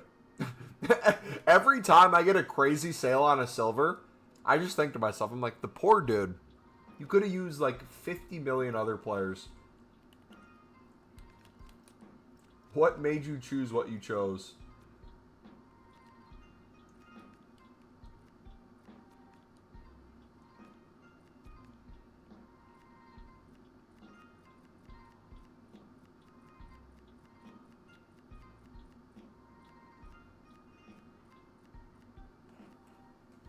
Ladies and gentlemen,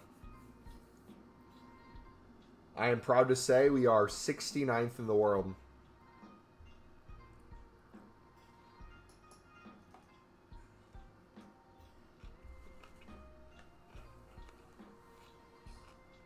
W.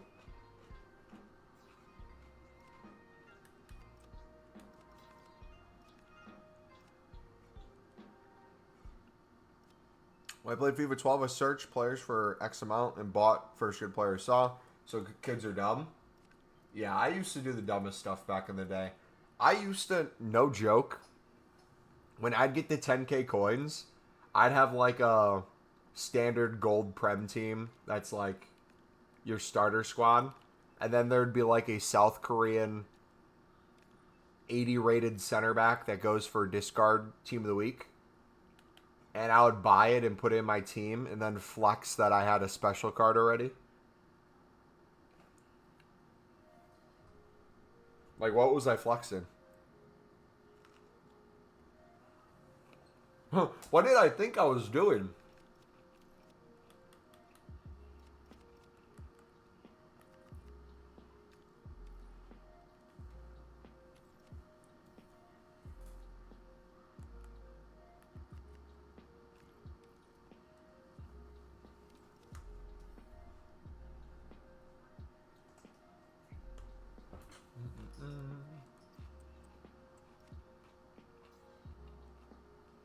I just keep wallow in it.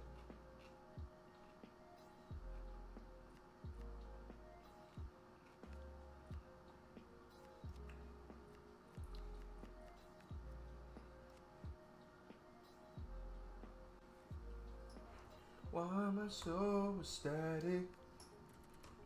Ping to pass. Ooh. Cold. Oh, early access tournament's out. Shoot.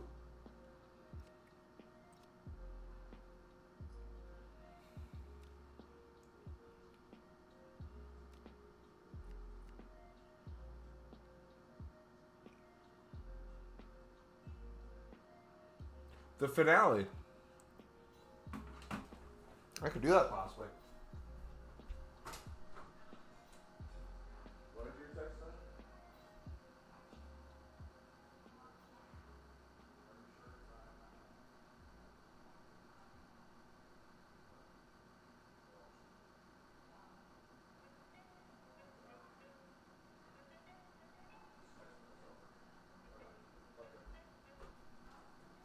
Why am I so static? Play can make me crash it. Alright, dudes. I am unassigned right now. I'm going to continue bidding on these silvers. I'm going to continue selling the silvers. Auto SBC helped me. Tud earlier today did some research about it. Why am I so steady? Alright, dudes, we're going to call it a stream. We'll be live Friday, 4 hours after new content. That's our normal schedule, so if you guys are new to the channel, feel free to subscribe. I'm going to edit and upload and get the RTG ready for tomorrow. Plan is for the foreseeable future. RTG episode basically every single day. That will come out 2 hours before new content, and then we'll be live 4 hours after new content, so 6 hour period in between. When do we sell silvers? We sold majority of the high-end ones today during marquee matchups. So now we're mainly club stocking and flipping dupes. When do we sell this next batch? If you have a bunch of different cards in your club, there's probably some stuff that's up right now. There's probably some English cards that are high for people doing objectives with silvers. There's probably still some marquee matchups cards that are high. I'd take a look at some of those. I'd look at Italy. I'd look at Germany. But we're mainly continuing to club stock for other SBCs that are soon to come in FC. So, yeah, take it easy. God bless. Let me know if you guys have any questions. You can message me in Discord. You can leave a comment on a YouTube video. Yeah, take it easy. We'll see you tomorrow. Peace. Or Friday, today.